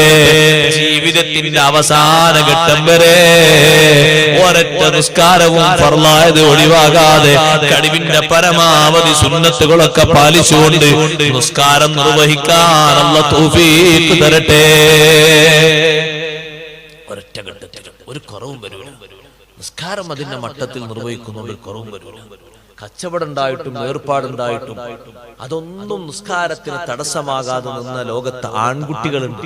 അല്ലാഹു ഖുർആനിൽ അവരെ പറ്റി അങ്ങനെയാ പറഞ്ഞത്, റിജാലുൻ ലാ തുൽഹീഹിം തിജാറത്തുൻ വലാ ബൈഉ അൻ ദിക്രില്ലാഹി വഇഖാമിസ് സ്വലാത്തി വഇതാഇസ് സകാത്ത്. റിജാലുൻ മഹത്തായ പൗരുഷത്വം നിറഞ്ഞ ആൺകുട്ടികൾ ലോകത്തുണ്ട്. സ്വഹാബത്തിനെ പറ്റിയാണ് ആ പറഞ്ഞത്. ലാ തുൽഹീഹിം തിജാറത്തുൻ വലാ ബൈഉ, അവരിലും കച്ചവടക്കാരുണ്ട്, ബിസിനസ്സുകാരുണ്ട്, തൊഴിൽക്കാരുണ്ട്. ഒരു തൊഴിലും ഒരു ബിസിനസ്സും അവരെ ശ്രദ്ധ മാറ്റിക്കളയൂല. അല്ലാഹുവിനെ ഓർക്കുന്നതിൽ നിന്ന് അവരെ മാറ്റിക്കളയൂല. നിസ്കാരം നിലനിർത്തുന്നതിൽ നിന്ന് ശ്രദ്ധ മാറ്റിക്കളയൂല. സകാത്ത് കൊടുക്കുന്നതിൽ നിന്നും ശ്രദ്ധ മാറ്റിക്കളയൂല. ഏത് ഏർപ്പാടുണ്ടെങ്കിലും നിസ്കാരം ഒഴിവാക്കുന്ന ഒരു ഏർപ്പാടില്ല. നിസ്കാരവും സകാത്തും ഒഴിവാക്കുന്ന ഒരു ബിസിനസ് ഇല്ല. എന്തേ സ്വഹാബത്തിന് അങ്ങനെ പ്രേരിപ്പിക്കാൻ കാരണം? യഖാഫൂന യൗമൻ തതഖല്ലബു ഫീഹിൽ ഖുലൂബു വൽ അബ്സാർ. നമുക്ക് പേടി നാളത്തെ ജീവിതത്തെ കുറിച്ച്, ദുനിയാവിലെ നാളത്തെ ജീവിതം ഇന്നത് നഷ്ടമാകുമോ, ഇന്നത് കുറഞ്ഞു പോകുമോ, അടുത്ത കൊല്ലം കുറയുമോ, പിറ്റത്തെ കൊല്ലം കുറയുമോ എന്നല്ലേ യഖാഫൂന യൗമാ.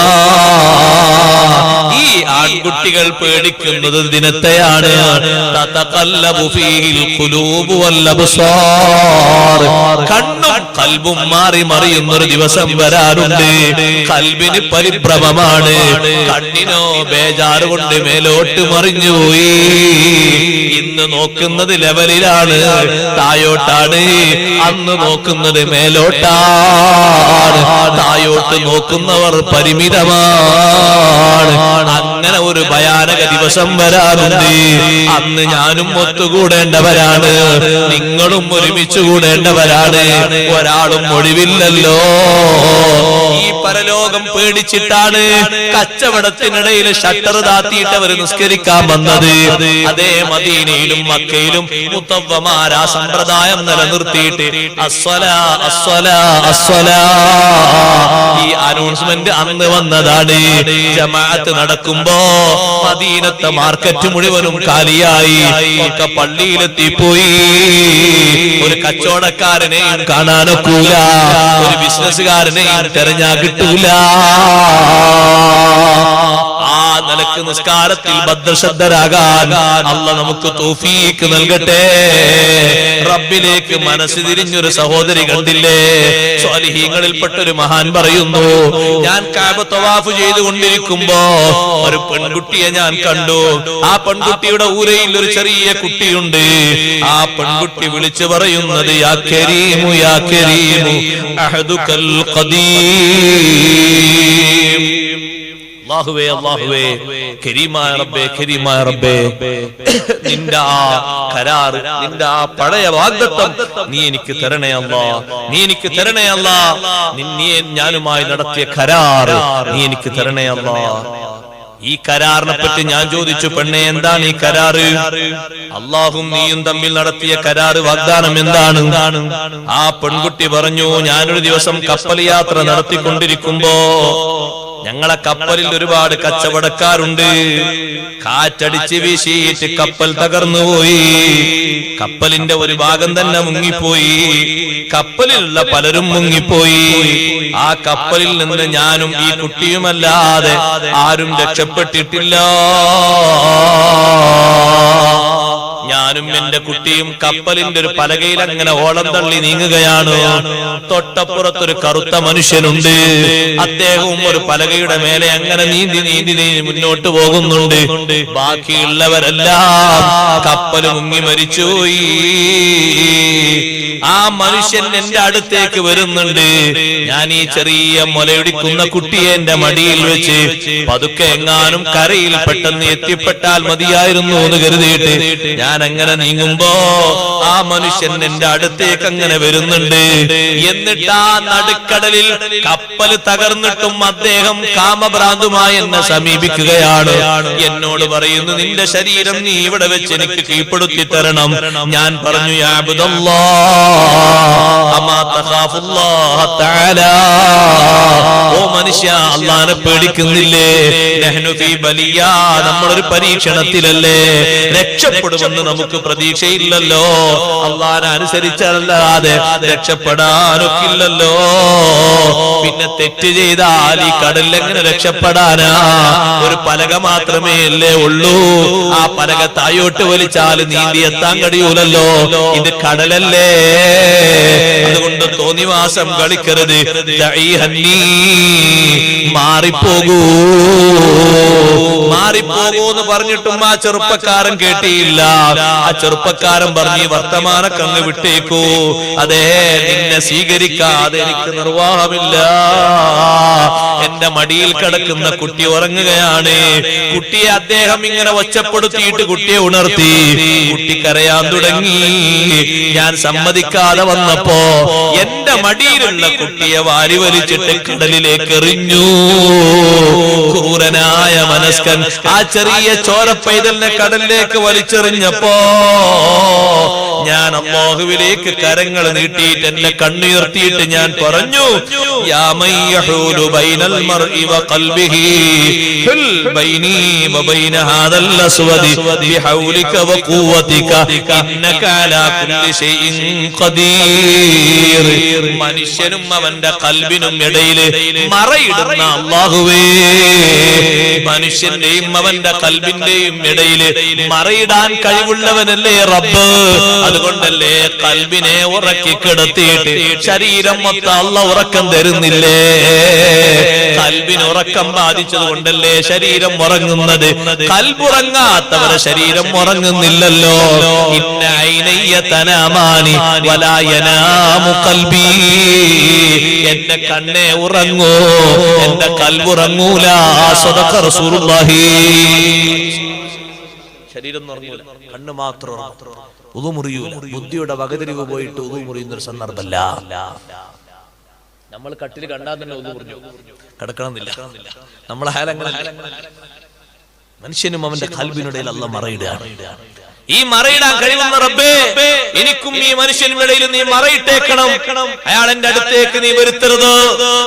ഞാൻ ആ പ്രാർത്ഥന തീരുമ്പോഴേക്ക് എന്റെ കലിമത്തുകൾ തീർന്നിട്ടില്ല. അപ്പോഴേക്ക് കടലിന്റെ ഉള്ളിൽ നിന്നൊരു ജന്തു പുറത്തേക്ക് വന്നു.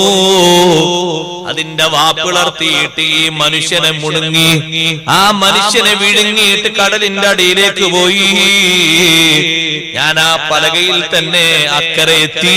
പതുക്കെ പതുക്കെ നീങ്ങിയിട്ട് കരയിൽ ഞാൻ എത്തിച്ചേർന്നു. തിരമാലകൾ എന്നെ തള്ളി തള്ളിക്കൊണ്ടുപോയി. ഞാൻ അവിടെ എത്തും എനിക്ക് വലിയ വിഷമുണ്ട്. കാരണം ചെറിയ മുല കുടിക്കുന്ന ഒരു കുട്ടി എന്റെ മടിയിലുണ്ടായിരുന്നല്ലോ. ഈ മനുഷ്യനല്ലേ, ഈ ക്രുദ്ധനായ മനുഷ്യനല്ലേ തന്റെ കാമകേളിക്ക് വേണ്ടി, ഭ്രാന്തിന് വേണ്ടി ആ കുട്ടിയോടൊരു വാത്സല്യം പോലും തോന്നാതെ അതിനെ വിട്ടിട്ട് കടലിലേക്ക് വലിച്ചെറിഞ്ഞില്ലേ ആ മനുഷ്യൻ. ആ മനുഷ്യനെ കടലിന്റെ അടിയിൽ നിന്നൊരു മൃഗം കൊണ്ടുപോയല്ലോ. ഞാൻ അങ്ങനെ കരയിലെത്തിയിട്ട് വെള്ളം കുടിച്ച് ഭക്ഷണം കഴിച്ച് അങ്ങനെ ജീവിക്കാം. കുറച്ച് പച്ചക്കറികൾ ഉള്ളത് ഞാൻ തിന്നുന്നു, വെള്ളം കടലിൽ നിന്നെടുക്കുന്നു, ഞാൻ കുടിക്കുന്നു, ഞാൻ അങ്ങനെ നീങ്ങുന്നു. എപ്പോഴെങ്കിലും ആരെങ്കിലും കണ്ടാൽ ഇവിടെ നിന്ന് പോകാമെന്ന് ഞാൻ കരുതുന്നുണ്ട്. കപ്പലുകാരെങ്കിലും വരും, വേറെ ഏതെങ്കിലും തൊഴിലാളികൾ വരും, തോണിക്കാരോ ബോട്ടുകാരോ വരുമ്പോ കയറി പോകാമെന്ന് കരുതുന്നു. 4 ദിവസം ഞാൻ അവിടെ താമസിച്ചപ്പോ അതാ ഒരു കപ്പൽ 5ാമത്തെ ദിവസം അങ്ങനെ പോകുന്നുണ്ട്. ഞാൻ ആ കപ്പൽ പോകുന്ന ഭാഗത്തേക്ക് എന്റെ വസ്ത്രം ഇങ്ങനെ ഉയർത്തി കാണിച്ചു കൊടുത്തു. എന്നെ കണ്ടോട്ടെ എന്ന് കരുതിയിട്ട് ഞാനൊരു മുണ്ടങ്ങനെ കാണിച്ചു കൊടുത്തു. ആ കപ്പൽ എന്നോട് അടുത്തേക്ക് വന്നു. ആ കപ്പലിലേക്ക് എന്നെ കയറ്റാൻ വേണ്ടി ഞാൻ അവരോട് അഭ്യർത്ഥിച്ചു. 3 ആളുകൾ അതിൽ നിന്ന് ഇറങ്ങി വന്നു. അവരെന്നെയും കൊണ്ട് നീന്തിപ്പോയി. ആ കപ്പലിന്റെ അടുത്തെത്തി. എന്നെ കപ്പലിന്റെ ഉള്ളിൽ കയറ്റി. മനസ്സറിഞ്ഞിട്ട് അള്ളാഹുവോട് നടത്തിയൊരു പ്രാർത്ഥന നിങ്ങൾ കേട്ടില്ല? മനുഷ്യനും കൽബിനും ഇടയിൽ മറയിടുന്ന അല്ലാഹുവേ, ഒരു വിളി അങ്ങ് വിളിച്ചു. ഈ കറുത്ത മനുഷ്യന്റെയും എനിക്കും ഇടയിൽ നീ മറയിട്ട് തരണം. ഇന്നക അലാ കുല്ലി ഷൈഇൻ ഖദീർ. എല്ലാറ്റിനും കഴിവുള്ള ആളല്ലേ അല്ലാഹ്, ഞാനത് വിശ്വസിക്കുന്ന ആളല്ലേ, നീ എനിക്ക് തരണം. കപ്പലിന്റെ ഉള്ളിൽ ഞാൻ എത്തി നോക്കുമ്പോ ആ പെണ്ണ് പറയാണ്, അത്ഭുതം, ആ മനുഷ്യൻ കടലിലേക്ക് വലിച്ചെറിഞ്ഞ എന്റെ കുട്ടി കപ്പലിൽ ഒരാളെ മടിയിലിരിക്കുന്നതാണ് ഞാൻ കണ്ടത്. എനിക്ക് നിയന്ത്രണം വിട്ടുപോയി. ഞാൻ ആ കുട്ടിയുടെ ഒരു കണ്ണിന്റെ ഭാഗത്തും ചുംബനം നടത്തി. ഞാൻ ആ കുട്ടിയുടെ നെറ്റിയിൽ ചുംബനം നടത്തി. ആ കുട്ടിയുടെ ശരീരത്തിൽ ഞാൻ അങ്ങനെ തൊട്ട് എനിക്ക് വല്ലാത്തൊരു സന്തോഷം വന്നിട്ട് ഞാൻ പറഞ്ഞു, വല്ലാഹി വലദീ വഖിത്അതും മിൻ കബിദി. ഇതെന്റെ കുട്ടിയാണല്ലോ, എന്റെ ഹൃദയത്തിന്റെ ഭാഗമാണല്ലോ. കപ്പലുകാർ മുഴുവനും എന്നോട് ചോദിച്ചു, മജ്നൂനത്തുൻ അൻതി, നീ പൊട്ടത്തിയാണോ, നീ ഭ്രാന്തത്തിയാണോ, ബുദ്ധിക്ക് വല്ല തകരാറുണ്ടോ? ഞാൻ അവരോട് പറഞ്ഞു, ഞാനൊരു ഭ്രാന്തത്തിയോ അല്ല, ഞാൻ ബുദ്ധിക്ക് ഭ്രമം സംഭവിച്ച ആളും അല്ല. എന്റെ വിഷയത്തിൽ നിന്ന് നേരത്തെ ഉണ്ടായ സംഭവങ്ങളൊക്കെ, നേരത്തെ ഒരു കപ്പൽ മുങ്ങിയതും ആ കപ്പലിൽ നിന്നൊരു പലകയിൽ ഞാനും എന്റെ കുട്ടിയും രക്ഷപ്പെട്ടതും മറ്റൊരു മനുഷ്യൻ അവിടെ വന്ന് എന്നെ പ്രണയിക്കാനും എന്നെ വശീകരിക്കാനും നോക്കിയതും സംഭവങ്ങളൊക്കെ ഞാൻ വിശദീകരിച്ചു കൊടുത്തപ്പോ അവരെല്ലാവരും തലതാഴ്ത്തി എന്റെ താഴെ ഇരുന്നു പോയി. അവരെന്നോട് പറഞ്ഞു, പെണ്ണേ, നീ പറഞ്ഞത് വല്ലാതെ അത്ഭുതപ്പെടുത്തുന്ന ഒരു കാര്യമാണല്ലോ. ഞങ്ങൾ കണ്ടൊരത്ഭുതം ഞങ്ങളും നിനക്ക് പറഞ്ഞു തരട്ടെ. ഞങ്ങൾ ഈ കപ്പലിൽ സഞ്ചരിച്ചു കൊണ്ടിരിക്കുമ്പോ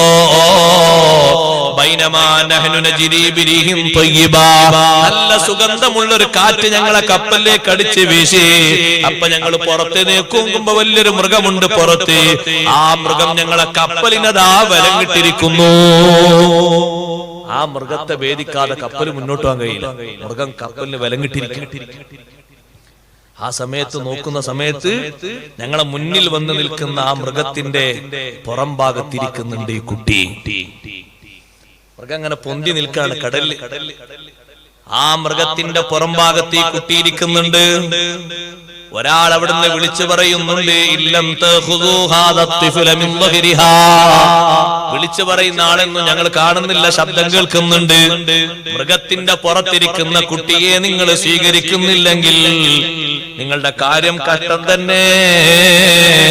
നിങ്ങൾ മൊത്തം നശിച്ചു പോകും. ഞങ്ങളെ കൂട്ടത്തിൽ നിന്നൊരാൾ ഇറങ്ങിപ്പോയി. എന്നിട്ട് നീന്തിപ്പോയിട്ട് ആ കുട്ടിയെ സ്വീകരിച്ചു.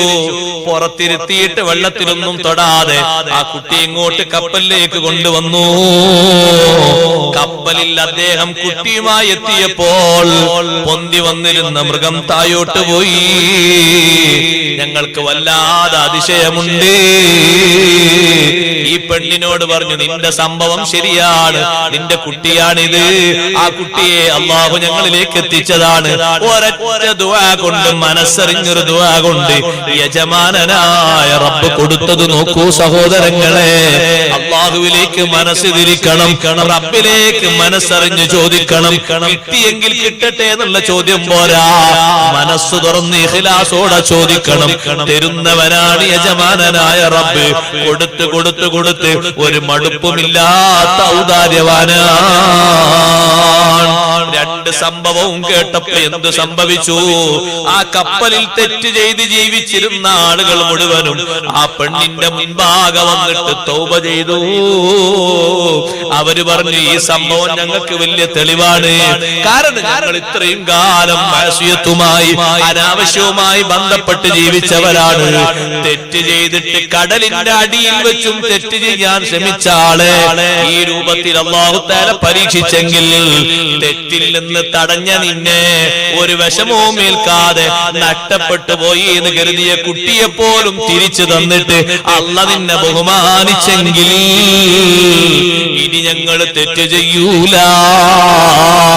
ഞങ്ങൾ അല്ലാഹുവിലേക്ക് മനസ്സ് തിരിച്ചു, ശരീരവും തിരിച്ചു, നന്നാകാൻ തീരുമാനിച്ചു. ഇതാണ് ആ പെൺകുട്ടി പറഞ്ഞു കൊടുക്കുന്നത്. കഅബന്റെ മുറ്റത്ത് വെച്ച് ദ്വാരക്കുമ്പോ, യാ കരീമു യാ കരീമു അഹദുകൽ ഖദീം, കരീമായ റബ്ബേ, മുമ്പ് നീ എന്നോട് വാഗ്ദാനം ചെയ്തിട്ടുണ്ട്, ഞാൻ ചോദിച്ചത് നീ തന്നിട്ടുണ്ട്, അതുപോലെ ഇനിയും തരണേ. നിസ്കാരത്തിലും അല്ലാതെയും റബ്ബിലേക്ക് മനസ്സ് തിരിച്ചു വെച്ച് നന്നാകാൻ അല്ലാഹു നമുക്ക് തൗഫീഖ് നൽകട്ടെ. നമ്മുടെ സദസ്സ് അല്ലാഹു ഖബൂലാക്കി തരട്ടെ.